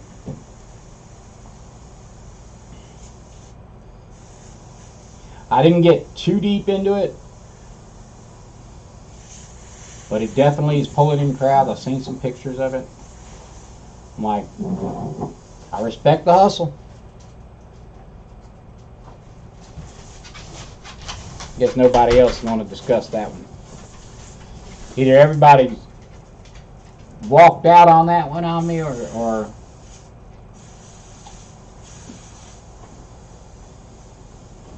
because that's not political. No. You know, we don't get too much into political discussions around here, but that's not political. You know, that's discussing art, and art is not supposed to be political. Well, we all know art is often very political.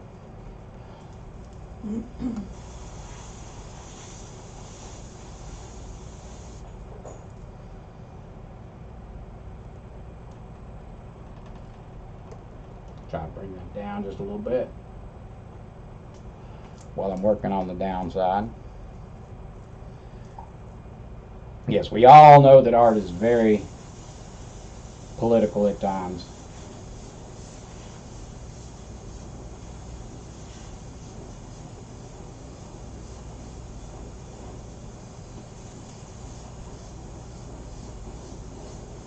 See these ugly colors I'm putting in here? What I say, Steve's yesterday, I said, ugly colors make beautiful paintings.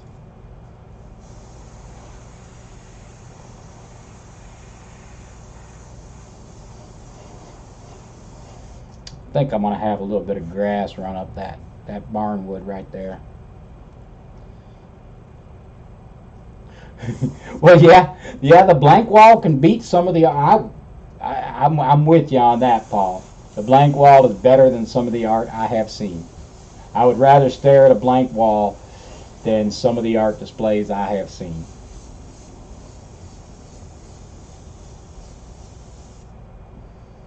For certain. And I realize this doggy's starting to shape up. It looks pretty ugly, but that's because we got a lot of color going here. A lot of this is just background work. This is giving me a base layer.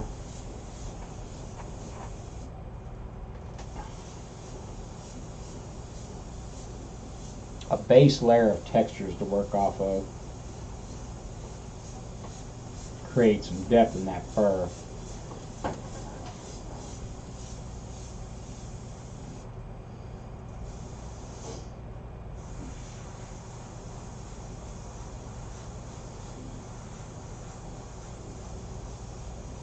Got to get my bearings on some of this too.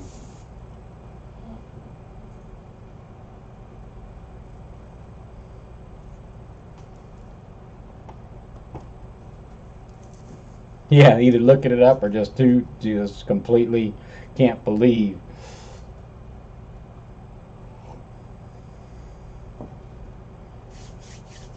Yeah, there you go. That.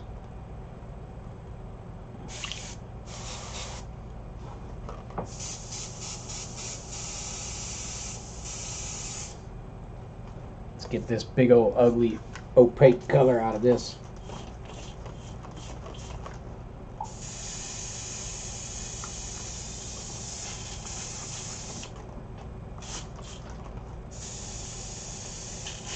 Downside working in opaques. Airbrush gets dirtier a lot faster.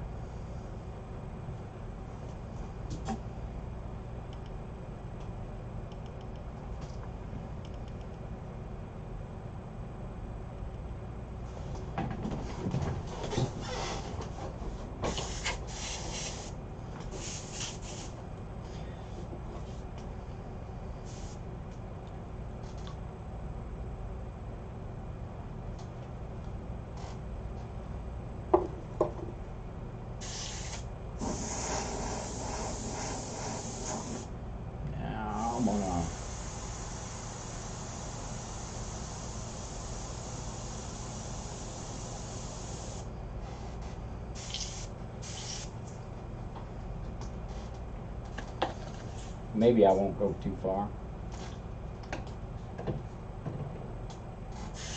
If I get too far with this burnt sienna, which I'm stupidly mixing or running straight out of the bottle, and I want to try to control that by not putting too much on.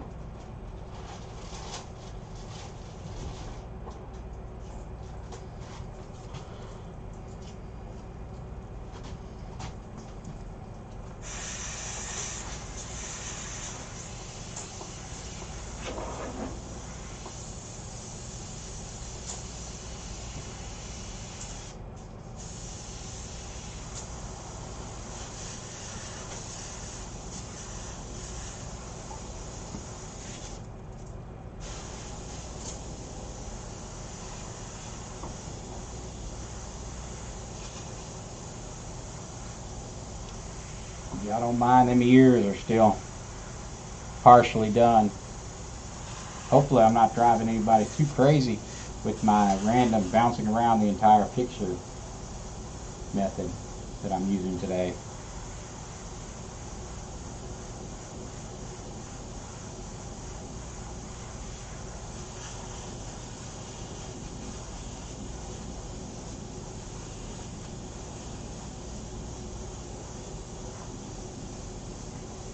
I kind of came into this picture with a cleaning them. Yeah, I did have to clean this one yesterday, and I've already got it like jacked up already. I actually need a I need to order a new needle seal for this one.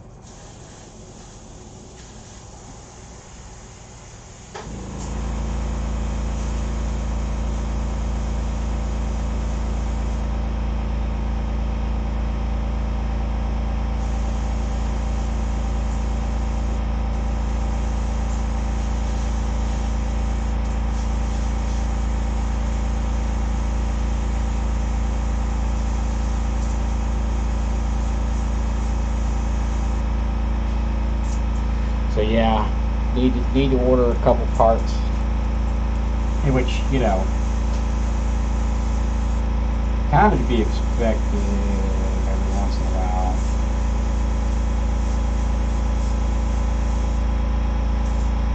I tried to go with the, if my airbrush gets too dirty, you just buy a new one method, but that got expensive.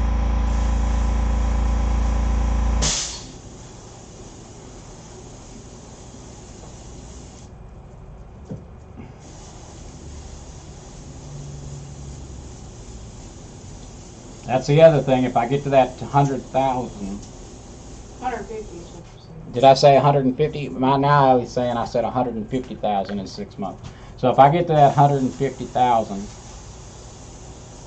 then yeah, then I'm gonna buy some new airbrushes too, as well as flying a plane to Scotland.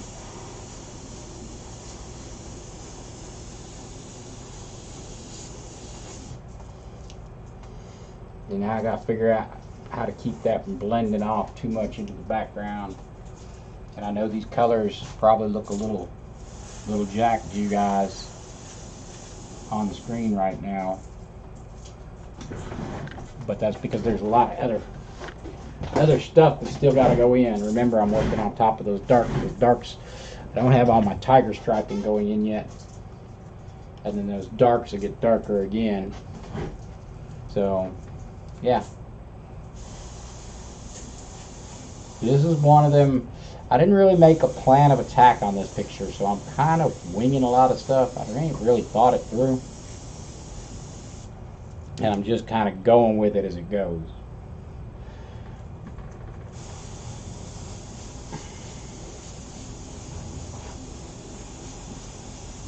So I'm looking at my picture and just, you know, a little of this and a little of that, what we're doing on this one.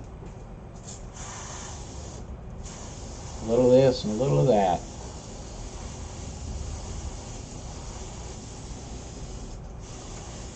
And eventually, a dog will appear.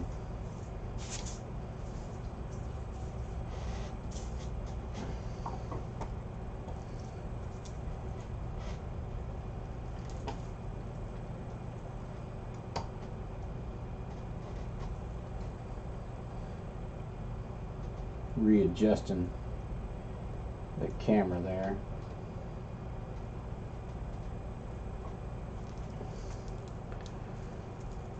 Eventually a dog will appear.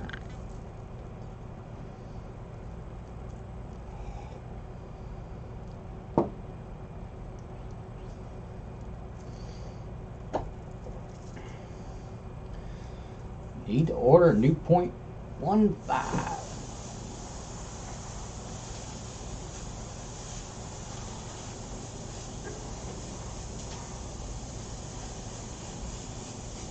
What are you gonna do that for, man?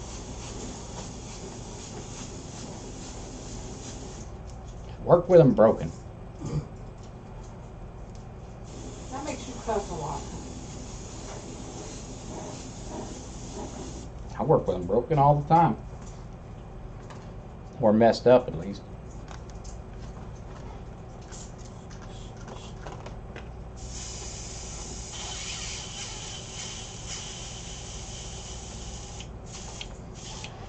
Probably driving everybody up the wall. Surprised 9 people stayed in here because I'm like all over this picture. Like, worked on the ears for a minute, and then I worked on fur for a minute, and then yeah. There's no rhyme or reason in this.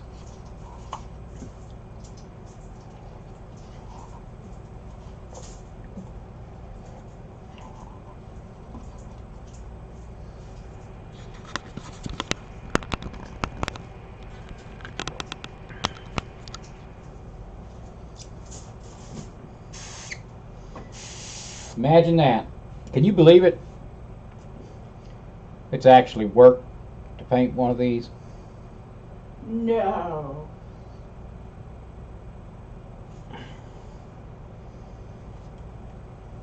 Oh, yeah.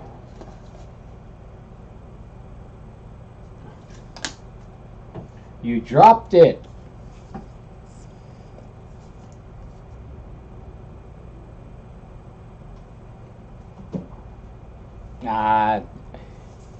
Probably more like he was playing around.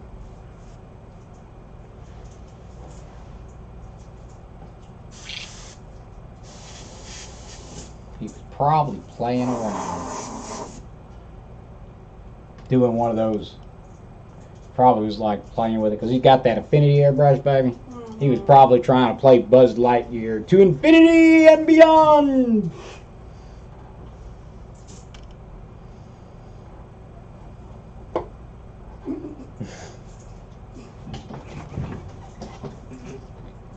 I can only. And Neil is the name of, coincides with Neil Armstrong, famous astronaut. That's right.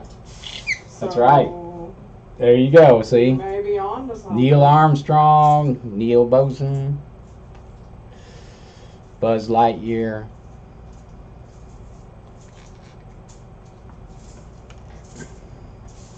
Yep.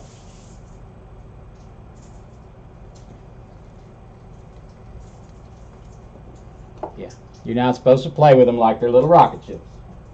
I gotta pick up my cap. Man, I gotta get it down. Oh, sorry, I bumped the camera. Now. Whew. See, bent over and touched my toes. There you go. That's my exercise for today.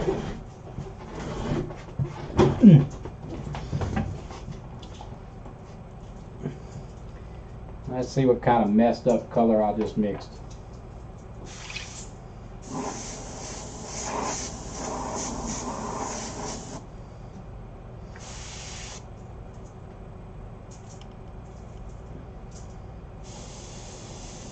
Had to be real careful with that. That's gonna be super vibrant. Super vibrant.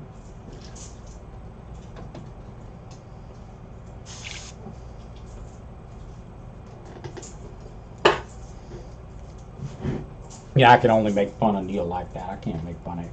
Well, there are a couple others I can. Don't worry, the rest of y'all can talk. I won't make fun of you like I do Neil. I'd have to get to know you a little better.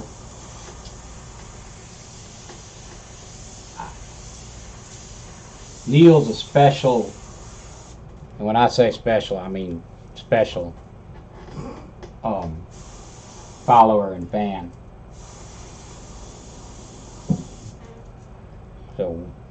So we can pick on him a lot more than we do other followers and fans. He would pick on me.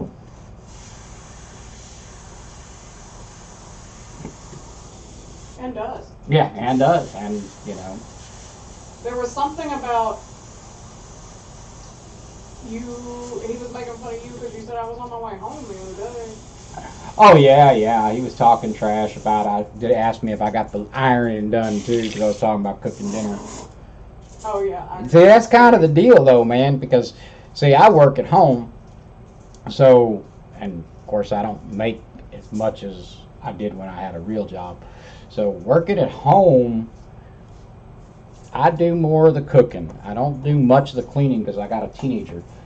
Um, who's happy to do it now. It took a while. There was a lot of crying and screaming going on about that early on. But now she happily does her chores because, well, that's easier than, getting tied up in the closet and giving a flashlight for 3 days and dog food, a bucket and water like we did last time. If she was good, we'd put a pillow. So, yeah, I know. I'd give her a pillow if she'd behave. But anyway, so she happily does all the most of the heavy lifting for cleaning. I occasionally get in here and do some cleaning,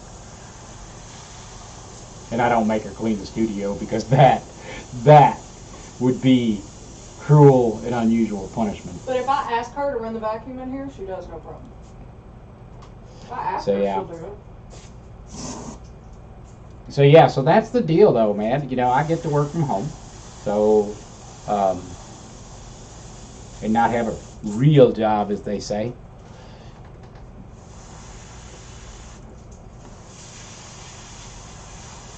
So I just handle a little bit more of the cooking. Plus, I'm a better cook. I'm getting better though. See, my wife would agree. I'm a better cook. Oh yeah, you're married. Plus, I was telling somebody the other day, when I was talking to Marge yesterday, she was talking about how her and Steve was talking about getting a grill, and I told her, I was like, that's what gas grills are great at, because I can grill, I don't have to fire up the charcoal, wait, all that. I love the gas grill. I love my gas grill.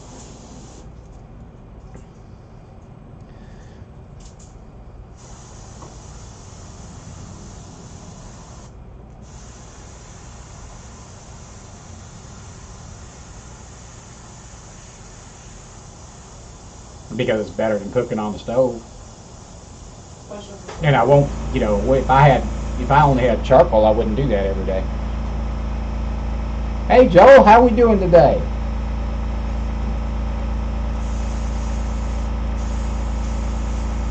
Might have got here a little late. We was just talking trash about Neil a second ago. You missed that. Just give him coming in. You got you a smoker? Yeah. But yeah, Steve Lee's wife was talking about, he wants a grill, that they fixing to get a grill. But here's the thing, if she gets, and he said that he's into charcoal. Well, here's the thing, is he ain't going to go out there and fire up the charcoal every day. She thinks he's going to go out there and cook, if she buys him a grill. No, when you get a gas grill, then you can fire up the grill all the time.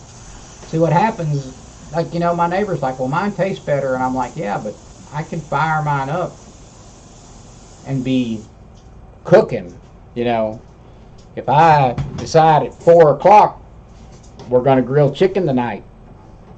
At 4 o'clock, I turn the grill on. 5 minutes later, I'm ready to throw the chicken on there. And it's, so yeah. So there's that.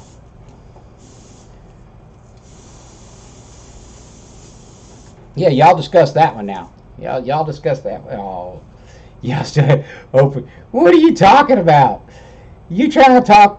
Oh, you talking about Tennessee or America in general? Because, I mean, if you're talking about the South in Tennessee, or if you're talking about the South of in the United States of America, then I get your joke. But if you're talking about America being backwards compared to Where Britain, does he think come on, barbecue man. comes from? Memphis. He said, I thought y'all still had open fires and a stick. Well, some places do still have open fires and a stick. I mean, that's good barbecue, brother. Let me tell you, that open fire and a stick, man, you go find you. I'll tell tell you what, man, you go find some of them old pit masters. Mm-hmm. Some old. You go find you down up around Memphis. If you want, you get them some old black man who's got an open fire pit barbecue down there. And I'm telling you what, man. Man, that's some good food. That is some good food.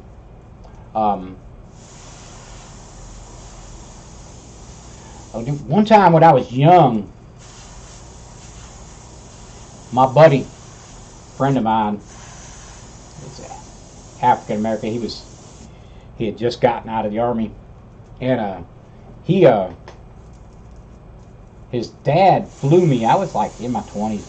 His dad flew me up there to Texas where they were at to come over there and do some stuff on his house for him, and I flew up there with my buddy. And dude, I'm telling you, and they paid me a little bit for doing work down there. It was construction type stuff, and because that's what I did. And but I tell you what, the food his mama cooked for me. I tell you what, man, the food his mama cooked for me, I'd have flown again free. I would have flown out there, stayed a whole week just for the food. It was like, yeah, I worked every day while I was down there.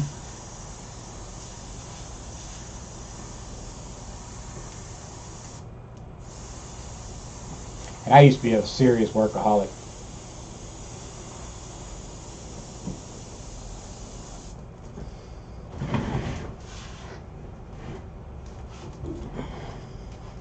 Yeah, Fred's mom, man, she is the one that introduced me to Texas brisket.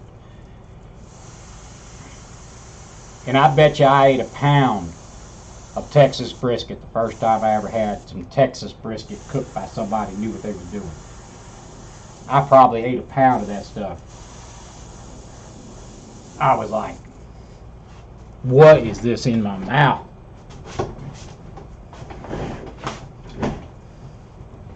Hey Shane, how we doing today?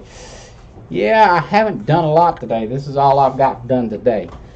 So this is all I got. I've been in here for the last 2 hours running my mouth and half painting and half running my mouth. 2 hours and 3 minutes I've been in here. And I had the background done already, but that didn't take me long. I can knock that wood out real easy.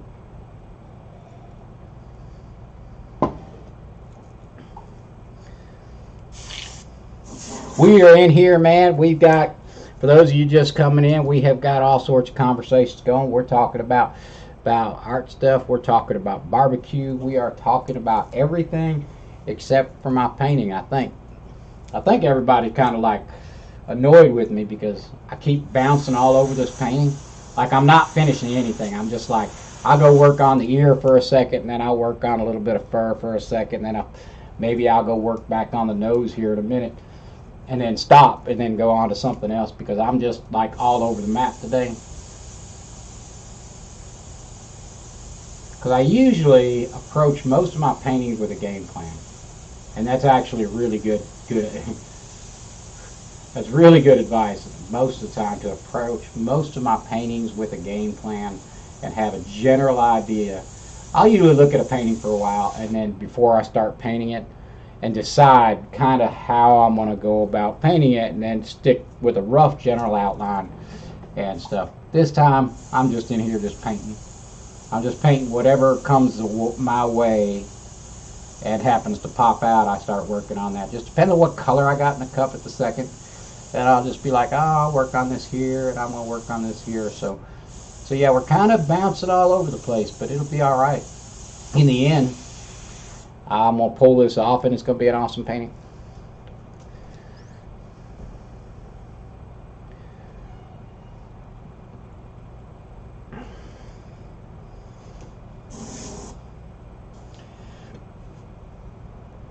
Did I hammer the wood on?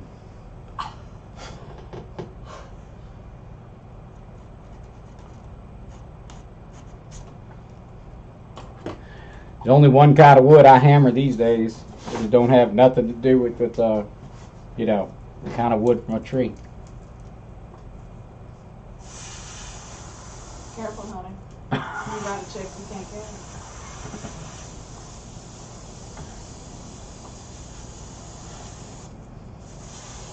So yeah, welcome to today's episode of Random Painting Ideas, or whatever we're going to call this today. Randomly working painting.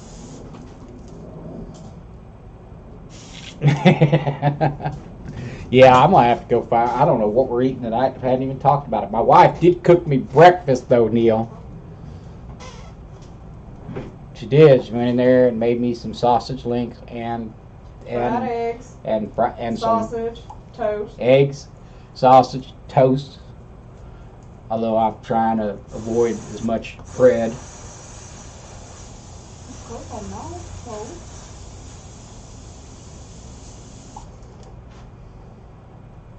I realize that eye is all screwed up right now. That's okay. Don't worry about it. It will be fixed. Gotta let that. We're gonna leave that alone for a minute. His eyes are squinted in this picture, but not quite that bad.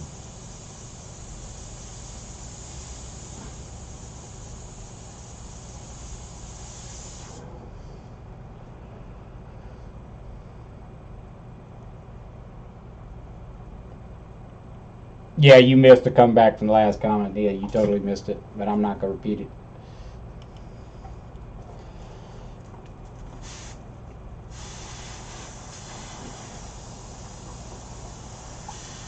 You'll just have to wait for the stream to end, and then you'll have to go back and see what I said.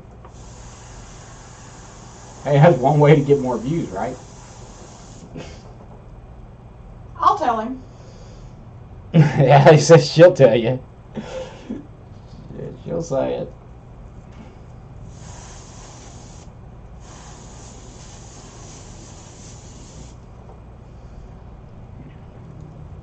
Allie ain't scared. Scared.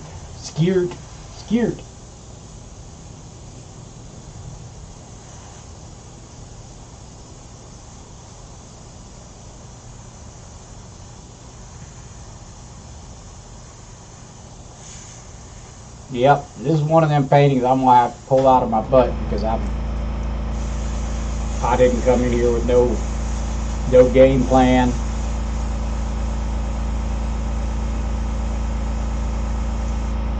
You know, sometimes I do that, so that's just the way it is.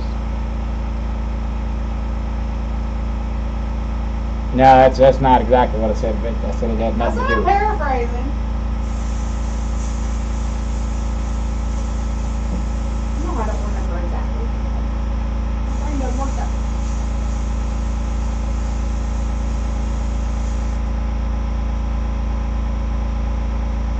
I said the only kind of wood I'm hammering has nothing to do with the kind of, you build stuff out of these days. Not that I don't know how. I've spent a lot of time in construction in my life.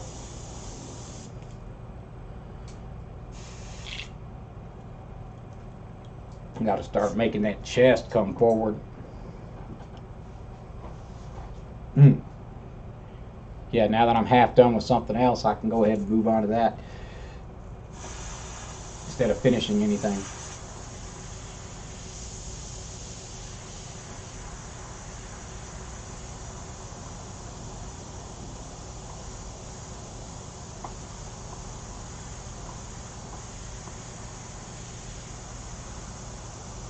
Okay, if y'all remember when I started this, how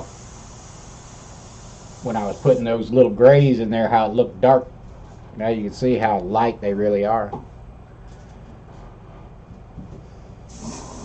Was it English what? English toast? No. English egg? Wasn't English. No, I'm pretty sure the chickens were American.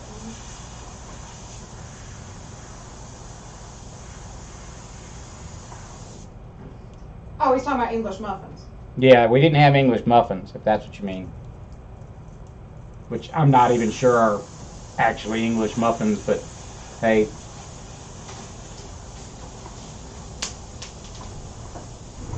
But I love English muffins. What we call English muffins. They're probably just muffins over there. Yeah.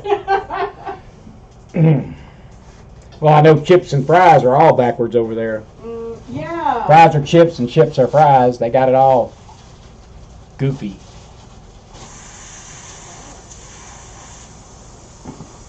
I'm like, how do you call long, skinny, cut potatoes chips?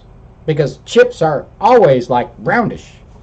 Like if you go to the casino, chips are round. Potato chips are kind of roundish, right? But no, not in England. Nope. Not in England.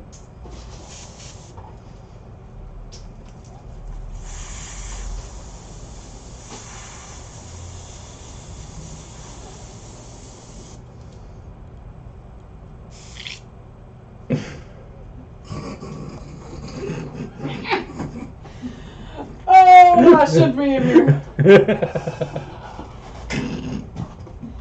I just snorted. Excuse me. Wood butcher. With that note, I'm going to grab me some coffee. I might stay on for a little while longer. I'm not feeling too wore out, but I'm at that point. I probably need a break soon.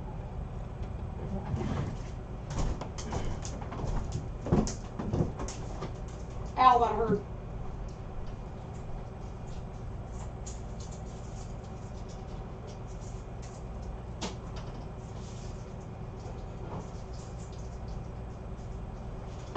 You guys, what you doing laying lazy boys? Well, they went out with Sissy a little bit ago, and then they came back.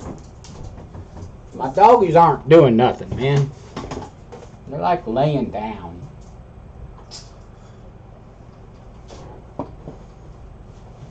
Oh, I gotta fix that eye, but I'm gonna have to take a minute on that eye. So I'm not gonna mess with it right now. I need to get a good look at it. Actually, I don't think the inside line is off because it is all deformed in my original reference. I think it's just because I don't have any of the darks on the outside.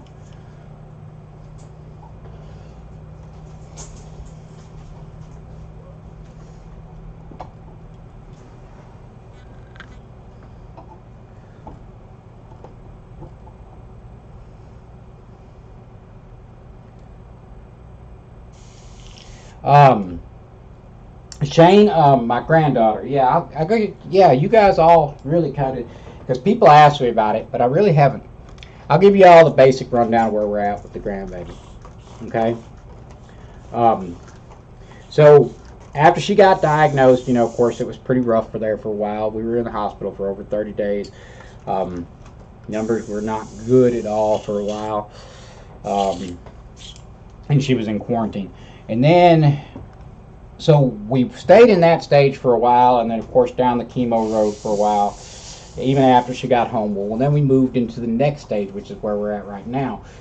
And they told us this second stage is going to be one of the roughest, or the next 6 months are going to be the roughest, and we're in that 6 months, but we're in the second stage of that 6 months now. So the first 6 months of that, or the first little bit of that stage, surprisingly, we had some issues with her not making numbers and keeping her platelets and her blood counts up high enough. So she didn't take as much chemo as she should. But we do have the chemo, or the cancer, pushed to considered to be cautiously optimistically in remission.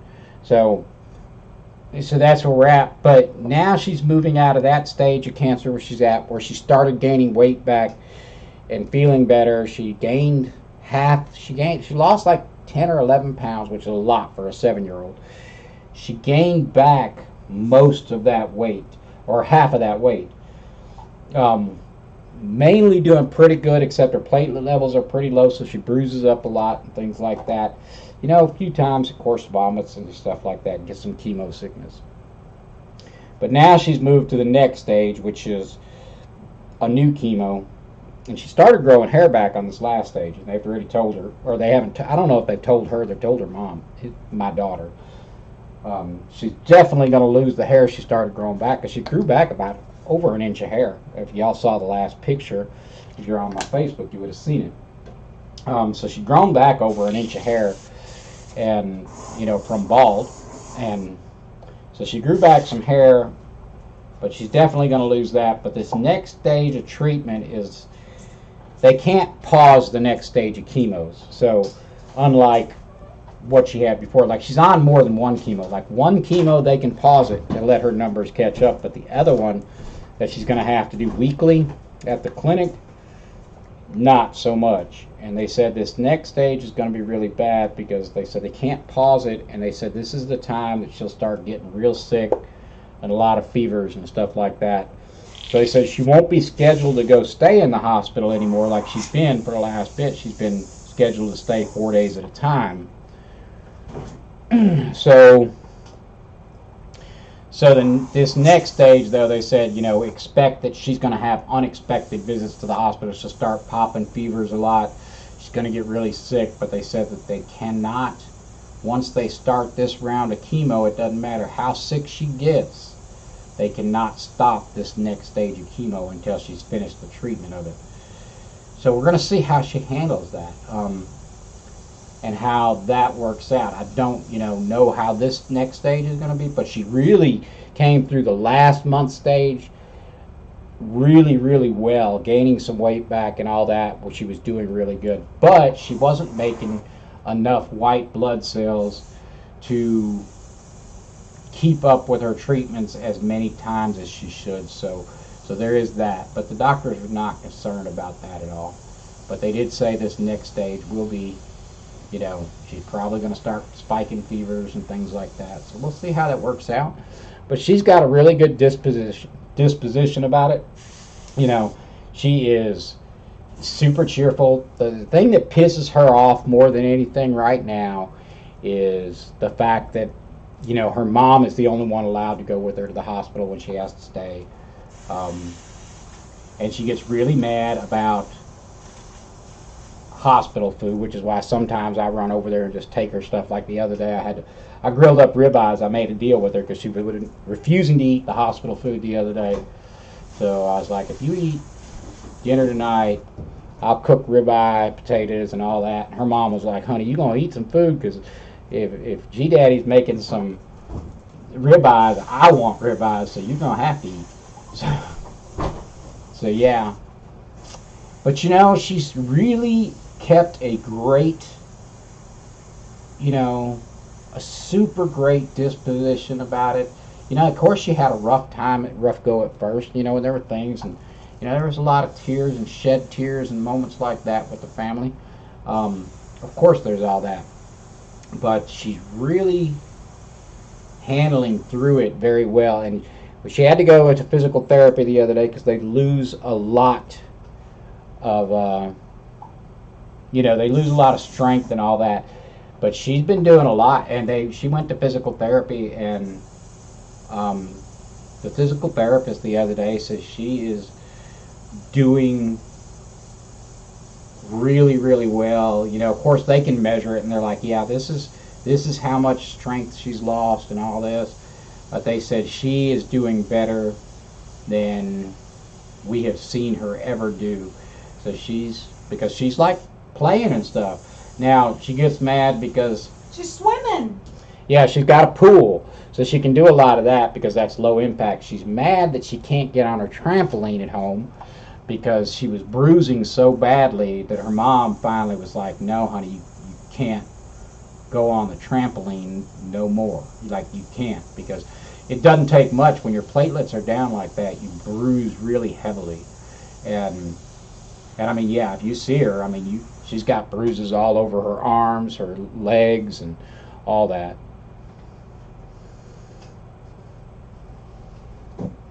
But she don't care.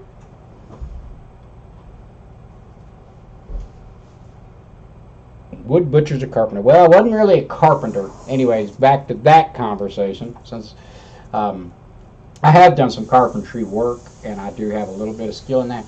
But I was a plumber, so for many, many, many, many years, I was a plumber. Amongst other things, I was a merchant marine in my youth.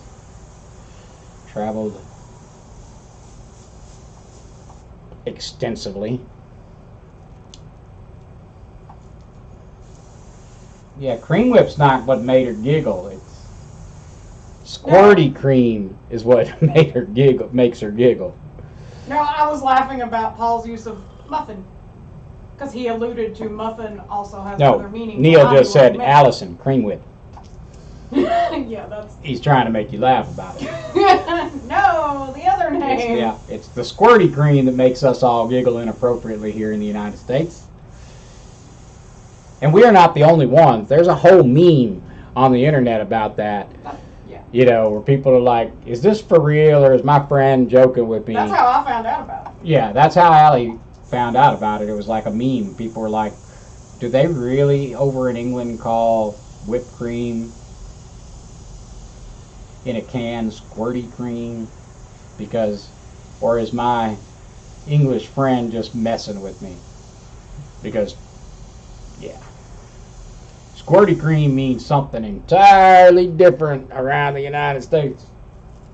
I mean, if you've got that kind of mind that would, you know, get perverted thoughts.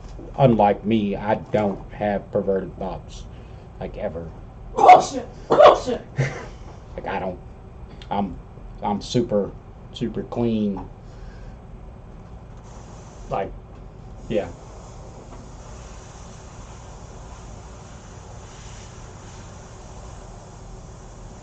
Pure. I'm pure like that.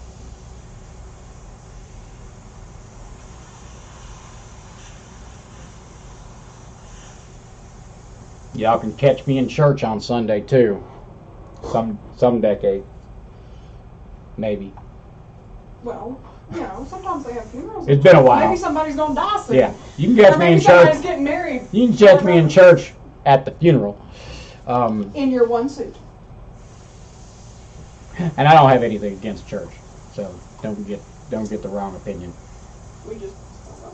I just don't really go. I know how to act in church though.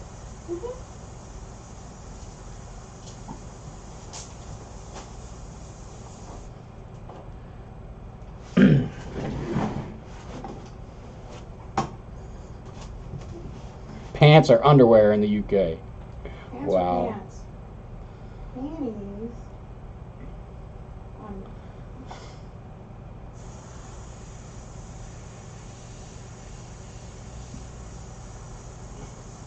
See, I need more people to come hang out with me during the day because I'll stay working as long as I somebody to talk to most of the time. Although I do need to probably break before I mess this up pretty bad. My eyes can only take, and I'm not really into detail yet, but I can only work on a painting. I generally won't work longer than 2 hours at a time. I'm a little over that, or 2.5 almost, but I'm not working as fast as I usually work when I'm, you know, not talking to people, so there's that. A part of that is, like, my back starts messing up from sitting in the chair funny.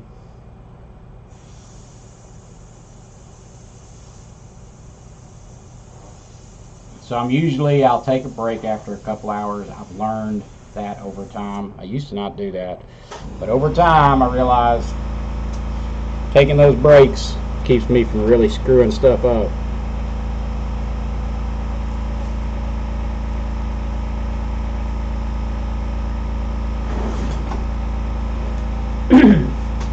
Going to get rated?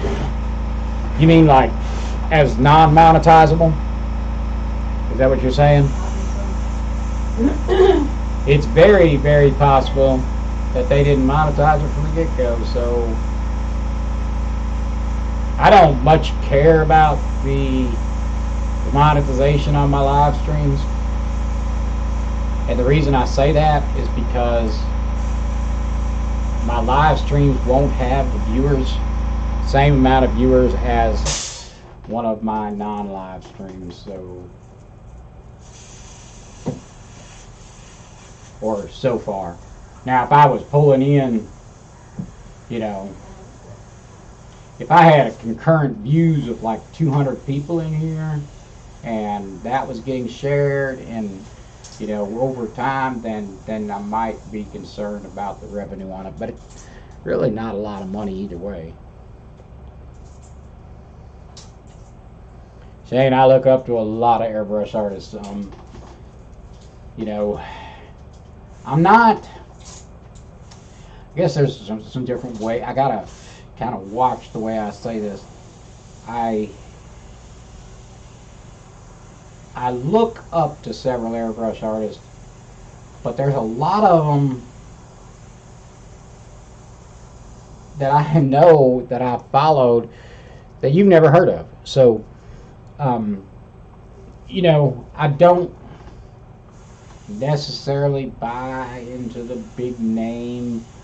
Um, man, there's some big names that I don't think can paint all that well at all, and that's gonna try to be nice the way I say this, but there are some big names out there that I don't feel are all that talented.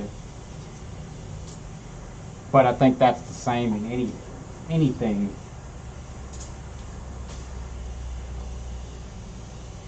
Now, there's a lot of obviously extraordinarily talented airbrush artists out there, and there's a lot of them that are known, well known, and named airbrush artists. There's no doubt about that.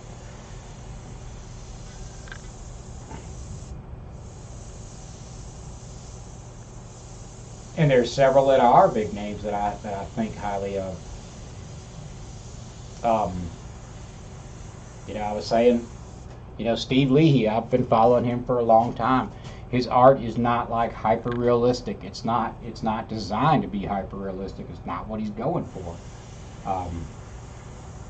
But he's a really talented, big name, pretty well known name, I would say. I mean, I've known who Steve Leahy is as long as I've been painting, so I assume a lot of other people know who he is. Of course, Timothy John Luke Smith, PSA, his YouTube channel. Tremendous artist, traditionally trained artist, tremendous artist, good guy, super cool guy, I love him to death. But, I also know his YouTube channel is geared toward he's using the inks with pastel, and that's kind of what he's on right now. But that's not all Timothy can do. And I don't think any people realize is how much art background that man has. He's an extremely talented and very well trained artist with with the degree and all that good stuff. That's not saying you need a degree, but Tim is trained with some very fine artists to get to where he's at in his lifetime. And he was a well-known pastel artist well before he ever took on airbrushing. So, and there's a lot of regular guys that I have, that you would know, and all the standard names. Most of them I have a great deal of respect for. A few of them I don't have respect for. Some of them I don't have respect for because I think they lack character. And when I mean character, I think there are people that I would say are not who you think they are when I see how they act behind closed doors and behind the scenes, and the things they do and the things they say make me realize those people are not worth my time. That's not to say they're not extraordinarily talented artists. Steve Gibson's awesome. A tremendous artist and tremendous human being.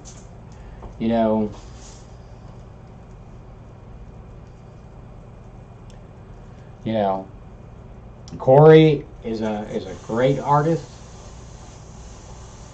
Never had no issues with Corey.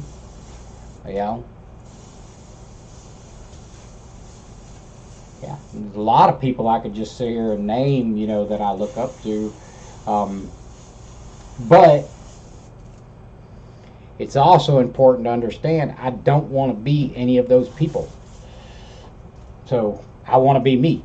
And I do not want to be the next whoever. I want to be me. I want to be only me. Just what I do is what I do. Obviously, I work with some realism because I do pet portraits and stuff, and I do quite a bit of realistic work. At the same time, I try not to do much photorealistic work. I can. I've got pictures. You can see them. There's no question. I know how to do it, but that's not my goal. It's just not to stay in that genre of art. You know, if that's all I did, as I was saying, I'd said earlier, if that's all I did, I would already be done. I wouldn't pursue art anymore because can be just too much of the same thing over and over and over and over again. Whereas, yes, I have to do a percentage of realism to do these portraits, but you got to realize I'm getting paid to do this. So there are times I don't want to paint, the stuff I'm painting, man. I'm telling you, I get burned out, just like anybody else. Something people don't understand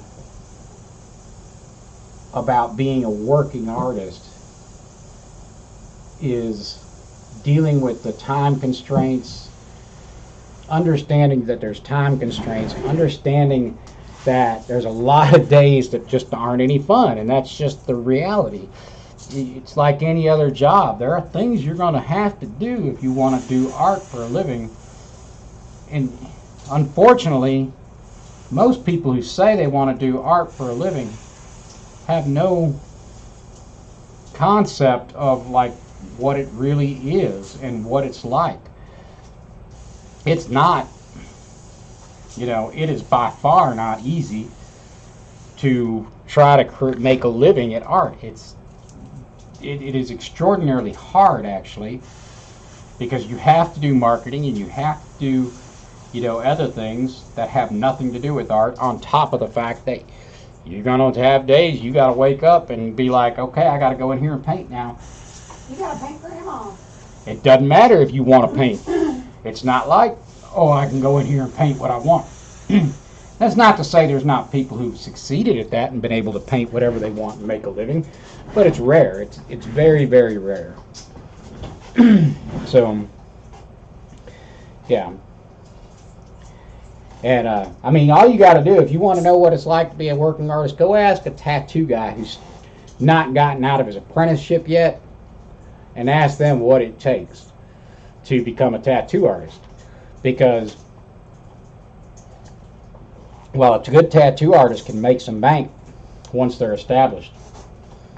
But when they're coming up, they have got to be nose to the grindstone. You better have your head down, making tattoos, working for very little money, and keep working. And I know several tattoo artists very well, and I don't mean just casually know tattoo artists. I know tattoo artists, and they'll tell you, if you're going to make money at tattoos, you're going to put your head down, and you're going to paint and you're going to do tattoos. And you're going to work. And it's work. So,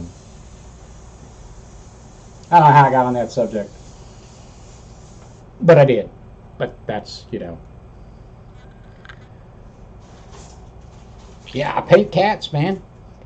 I don't dislike cats. I actually kind of enjoy painting cats. I paint several cats.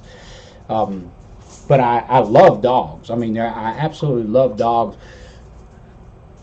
But sometimes, man, I don't want to paint another bit of fur. There are days I wake up and I'm like, man, I don't have it. I don't want to do it. Don't matter. It's suck it up, buttercup. You better get in there, and go to work. Just like a regular job.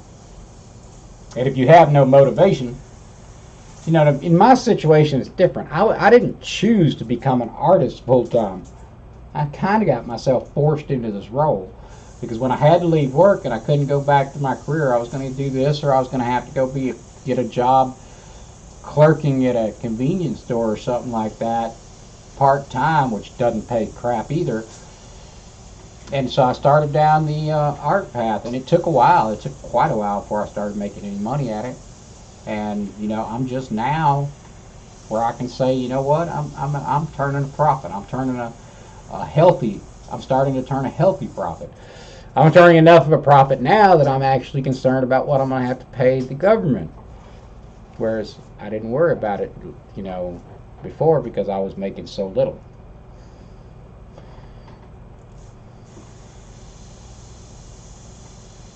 Now I'm like,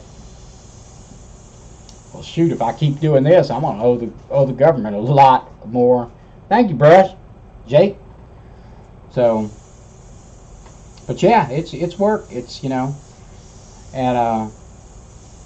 it's nose to the grindstone. It's putting in those days and those hours that you don't want put in.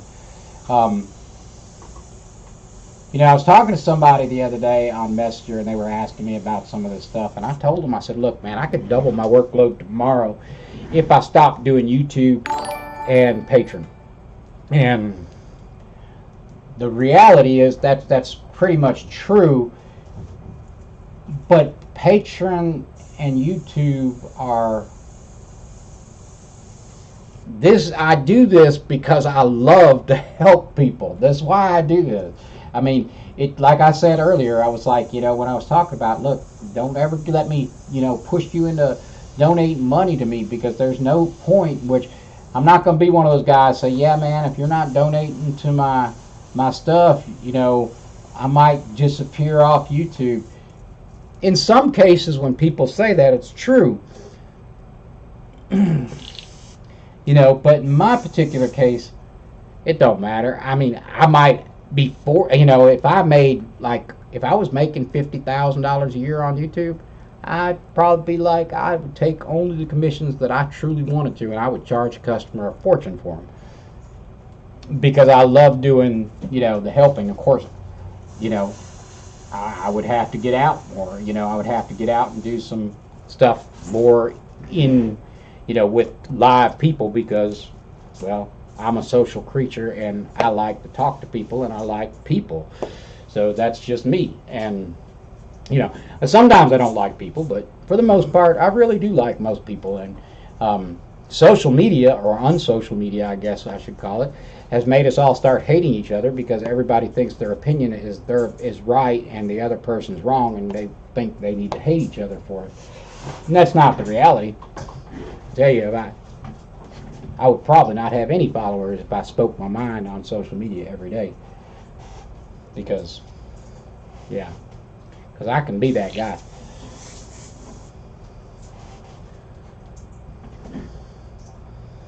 Towards my Scotland trip. So I already know that the Swedish is $2.30. So now we're at $7.29 for our Scotland trip. But you got to remember, YouTube's going to take their cut. I'm not sure how much that is.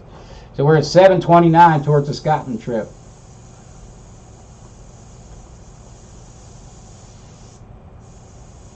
I guess I'll count my Patreon donations in that, which are a lot more than $7.29. That money's for your arts and stuff. You're supposed to have some of it. But yeah, there's no doubt I would still do this. I mean, I have been doing this for a long time without making anything off of it. So I'm not gonna, YouTube's not going away if I'm not making money at it. I do this because I love doing this. Not because I have to, but because I love doing it. So that is something I do that I love, but that is not, my plan is, I don't expect that I'll ever be able to survive off of YouTube, income. I'm not going to be,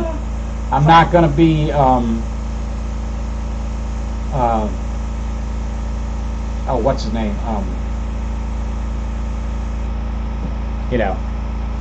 Definitely not going to be a Jenna Marbles or a PewDiePie, rich as all get out. I'm not, that's not going to happen for me.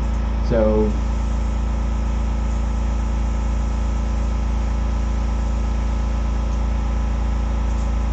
You don't miss it. so instead, I paint dogs and I paint cats. and I paint other things people want me to. And I paint old ladies for human portraits that are, and I'll paint paintings from old blurry photos that a lot of people that I know would say, well, I wouldn't paint that. And I'm like, well, you know, as long as you give the customer the expectation and understand that with an old blurry photo you can only do so much, then why wouldn't I paint it? It's income. They're paying me to do what they want, not paying me to do what I want. And with that said, I won't put crap. I won't let just garbage come out of my studio. But there are some things I come out of my studio that I'm not particularly super proud of. But that's not that I put out a crap product. It's just I'm not particularly proud of the, you know, pose or the style or what have you. And I'll still do those paintings, and I do them, and you guys don't ever see them. If I don't like it, I'm probably not posting it on social media. Well, I have. Allie's posted up stuff I didn't like before. Pictures of my art that I was like, I don't like that picture, honey, and she posted up, and people will love it, and I'll be like, well, I thought it sucked. But she can tell you that's definitely true. That lion. But, you know, at the same token time, I try to keep a certain standard of, you know, stuff coming out of my shop. And that doesn't necessarily mean realistic, because I actually, when I was doing more original stuff, the stuff that sells is usually not my realistic art. Realism, from a standpoint of photorealism art, from a standpoint of just painting what you want, generally doesn't sell a whole lot. So yeah, there's that. I mean, in my experience, I don't sell much of that stuff.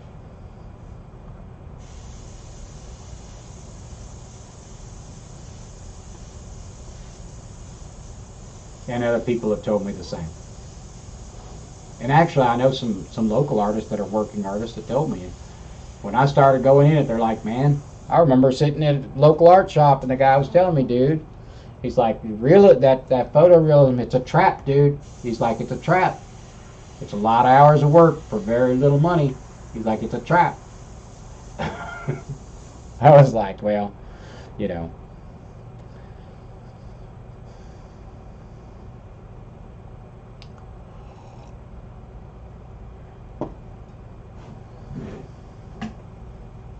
Neil missed it. He said, is there an invasion? All right. Had to rub my eyes because I was having a hard time reading the screen now, which means it's probably time for me to take a break, because that means my eyes are getting too tired. So,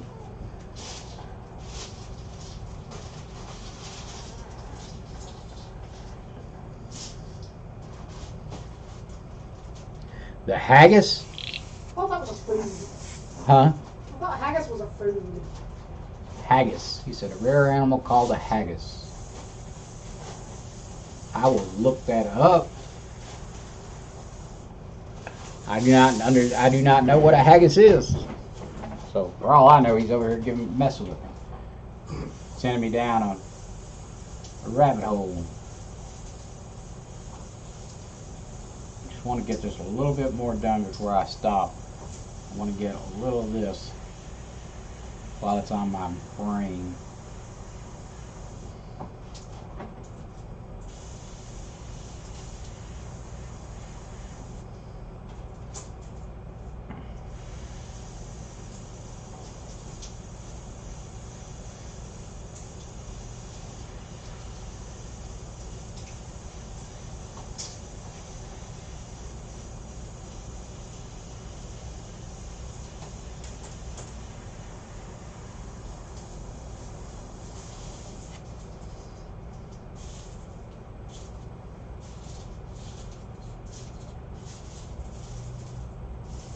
Oh, I mean, there's nothing wrong with painting realism, and painting realism. You know, the thing is, being able to paint realism is how I got into being able to do pet portraits, because people are like, man, I try not to paint photorealistically, and I like to paint realistically, but not photorealistically. If that makes any sense to you? Like, and this isn't done in the background, but like if you look at that, you know what it is. I'll put more into that. It'll have a little more detail. You guys have seen my work. I tend to make my pictures a little bit more vibrant than a photo would be, and a little more kind of almost Pixar animated, a little bit realistic, but not quite photorealistic. And I like to paint that way, and I get a lot of work that way. And I like for the pictures to generally be a step or two more vibrant than what I'm dealing with on a photo. But I still want it to be realistic, so it's more of a life realistic than a photorealistic. There's a lot of difference between an HD photo realism and what real life looks like. Real life does not look like an HD photo. So it's totally a different style. And I painted HD photorealism, photorealistic. And I can do it. I can prove I can do it. I'm not just bragging. I can prove. I've got pictures. So, and people have seen me do it. And it's not like I've done it just, people have seen me do it live. So I can do it. But I try. That's not my main goal. And sometimes, and I'll probably soon, you'll see me pop out some tutorials. So, catch you later, Jake. Yeah, y'all will see me pop out some tutorials that are, more photorealism. I believe it's important to paint in that style, or attempt to paint in that style. And here's why. Because it forces you to be disciplined, and it forces you to be extraordinarily accurate with your colors, whereas you may not be so accurate with your colors if you're just painting, if that makes sense. So forcing you to be more accurate with your colors is teaching you how to mix the colors that you want. And you might not have to work like that always, but having the ability to mix any color at will is powerful. It's a really powerful thing.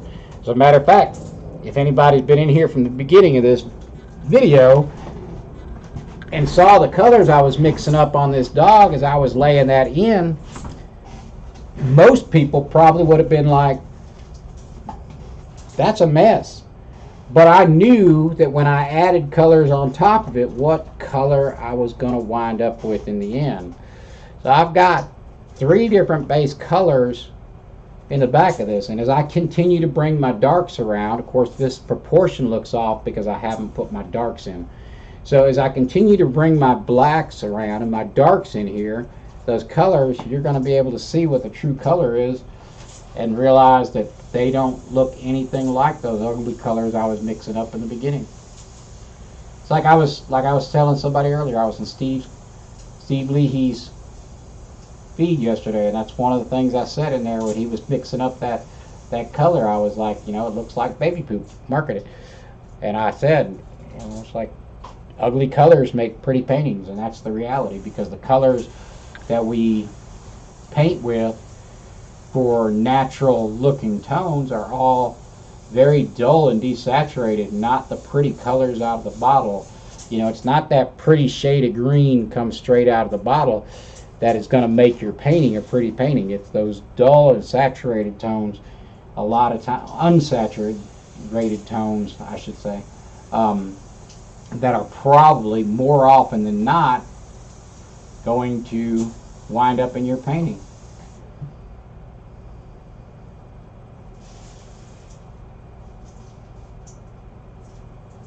Absolutely, Shane. Definitely hit me up. Send me a message. I can't say whether I'll get there or not. I mean, I never know what my schedule is from one day to the next. Hell, I've been in here a long time today. This is a lot of time. 3 hours. This is a lot of time on this portrait for me to not be 3 hours on a portrait for me not to be a little further along than I am is a lot of time for me. Yeah, but we've been talking. But I've been talking, and this is fun to me. You know, that's the thing I've told people, and that's another reason I like doing these lives lately is because I'm a social person. Matter of fact, told my customer who's this is, because I asked permission before I did this on YouTube Live.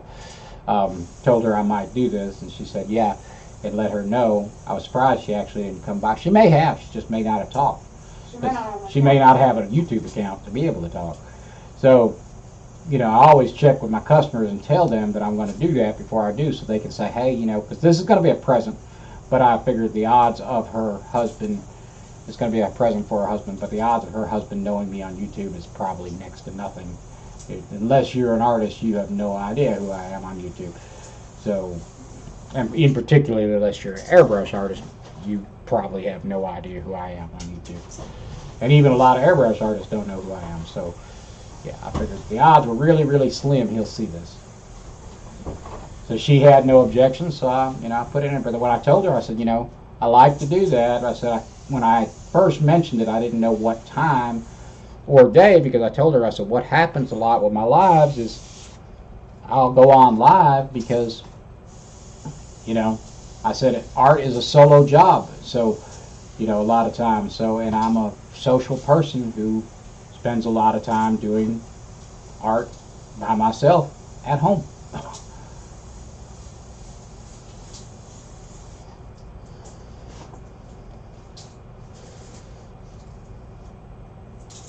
Yeah, I really meant to call them up today and be like, can I get some lumber? Actually, this has got lumber in it right there. It's got lumber right there.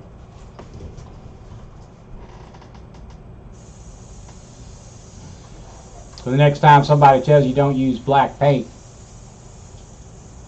remember, only the good artists use black paint. Doesn't mean you want to put black directly, but it's a great color to mix with at times. There ain't no black in this. I mean, there's black in the painting, but this color is not black. There's black inside this bottle, inside this mix, though. Actually, no, there ain't no black inside this one right now. This is burnt umber and red violet mixed together is what I got in here right now.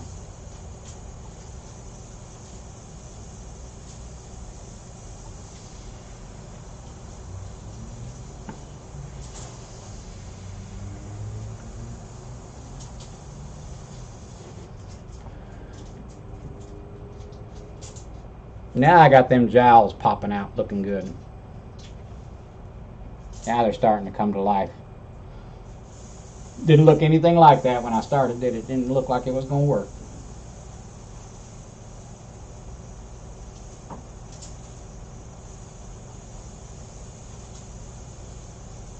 Like I said, I kind of winging some of this one.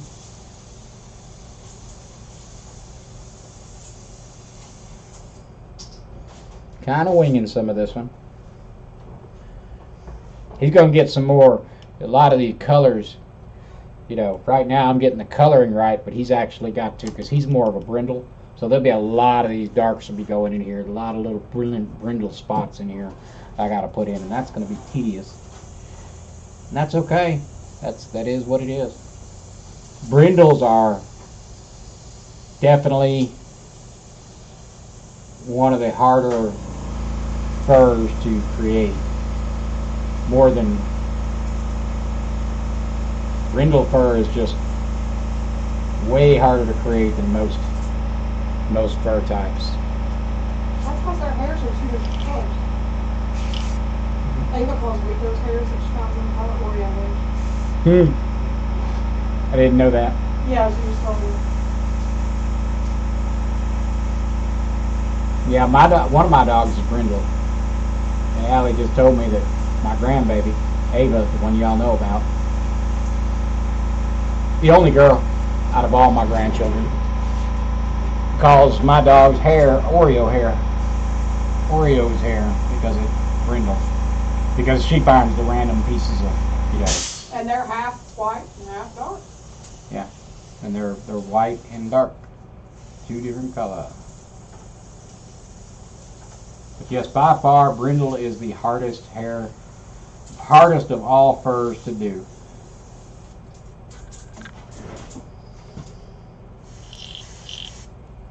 That's alright. Distractions are a good thing sometimes.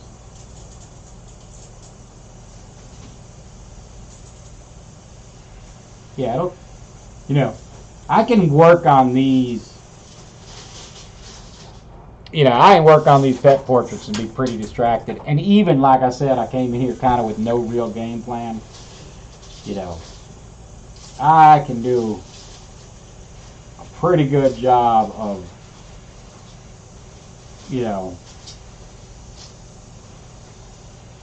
pulling off pet fur and hair and stuff, no matter what's going on around me, because, well, I've done a lot of them. There's no way to tell how many I've done either, because I've not counted them. I know it's a lot. The total number over the last 2 years is a lot of pet portraits. It's a very high number. I mean, not thousands over 2 years, because that would be crazy. But definitely, I definitely do way more than 100 paintings a year. Not all of those are pet portraits, but I do way more than 100 paintings a year. I do more than 150 paintings, probably more than 200 paintings in total in a year's time.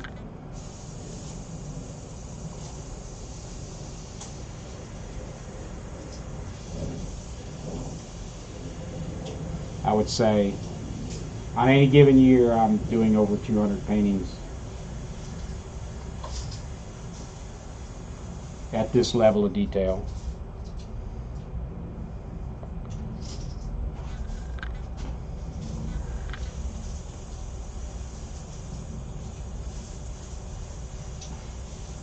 What's your favorite order dinner? Order dinner? Mm-hmm. What you up? I don't know. Something I don't have to cook. We're both, honey, this wears you out. You're not going to want to cook. I'm kind of tired from the engagement. I thought maybe you wanted something in particular. Well, I was thinking about fajitas because they're not real big on. Yeah, but the last time you went to order pitas, you got halfway through the order process and be like, I ain't paying that, and then cancel the order. I know. So just remember that. Y'all hearing our conversation? What's for dinner? Man and woman attempting to decide what's for dinner. And the story continues. Dun dun dun. Drama shall ensue. Ooh, what about nachos?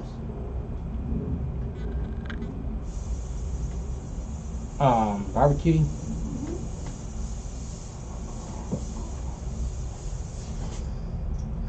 I just know you're going to be tired. No. I hardly get a chance to draw. I do dabble with acrylics once in a while.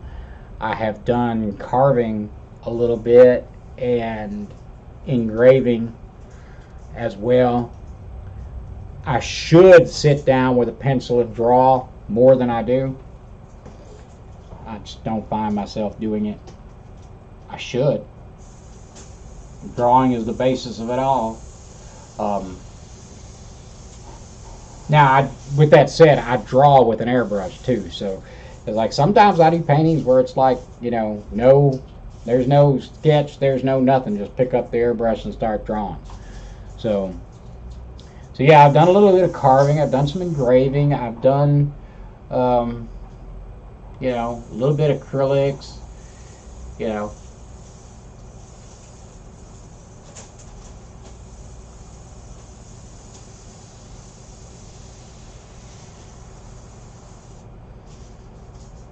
And I like to shoot stuff, if that counts. It's art.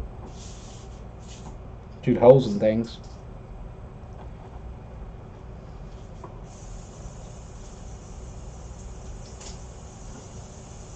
I haven't been to the range in a while. You got that pass. Remember how I go to you? Yeah, I like to shoot stuff, if that counts as art. Not sure that's what anybody meant, but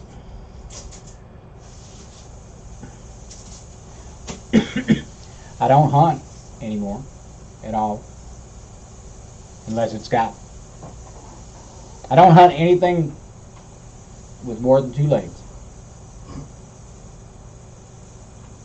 Just saying. Anymore. Take that as you will.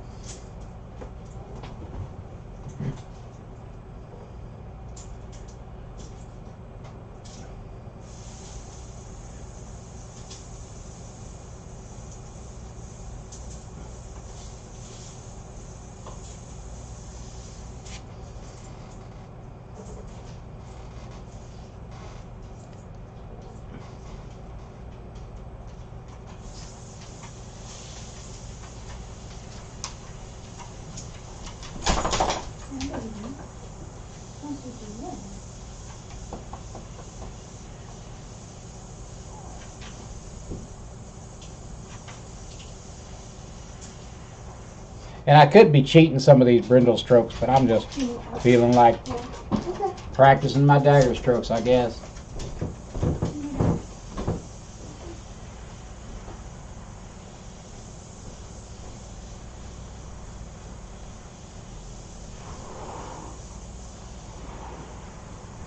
What I'm going to do is fill this in, and you'll see me later. I'll actually take white and encourage some blue shift on there. I'm going to go ahead and just put it in darker than what it needs to be now.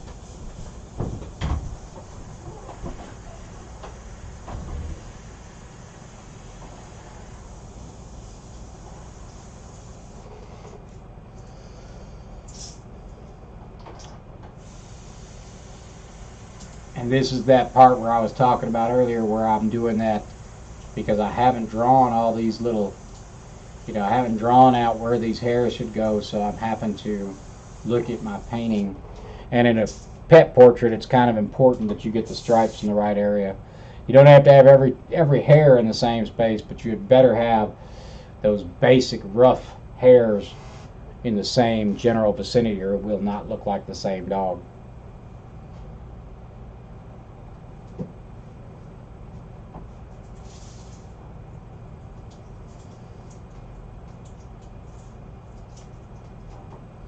Chill out time until you get a commission for a drawing. Yeah. Mm-hmm. It's fun to do until you get a commission, and then you're like, oh. Like, it's not some fun anymore. Now I have to do it. You just spoiled it for me. Now I have to do it instead of just want to do it. Isn't that funny how that is? Funny how that is. Like, I was a plumber for years, right? You take a guy who'd go out here four-wheeling, and he would get in the mud, and he'd get dirty, and he would do all this stuff on the weekend. He'd go out, and he could hunt, hike, climbing boots, and all that all day. But dear God, if you told him to get up under a crawl space that was a little bit muddy, he'd be whining about how he was going to get dirty. Go figure. Like, don't you four-wheel? Yeah. Don't you get muddy when you're in a four-wheel? Well, yeah. So you're worried about getting dirty at work? And you pay to four-wheel. You get paid work. Yeah, like, you're getting paid. You're getting up under that crawl space, buddy.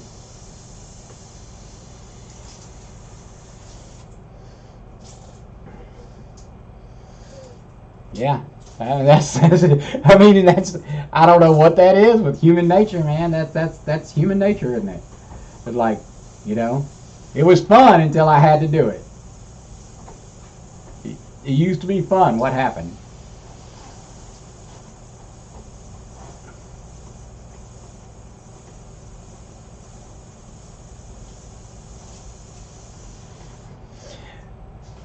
Alright, I'm gonna make a mess of this if I don't take a break.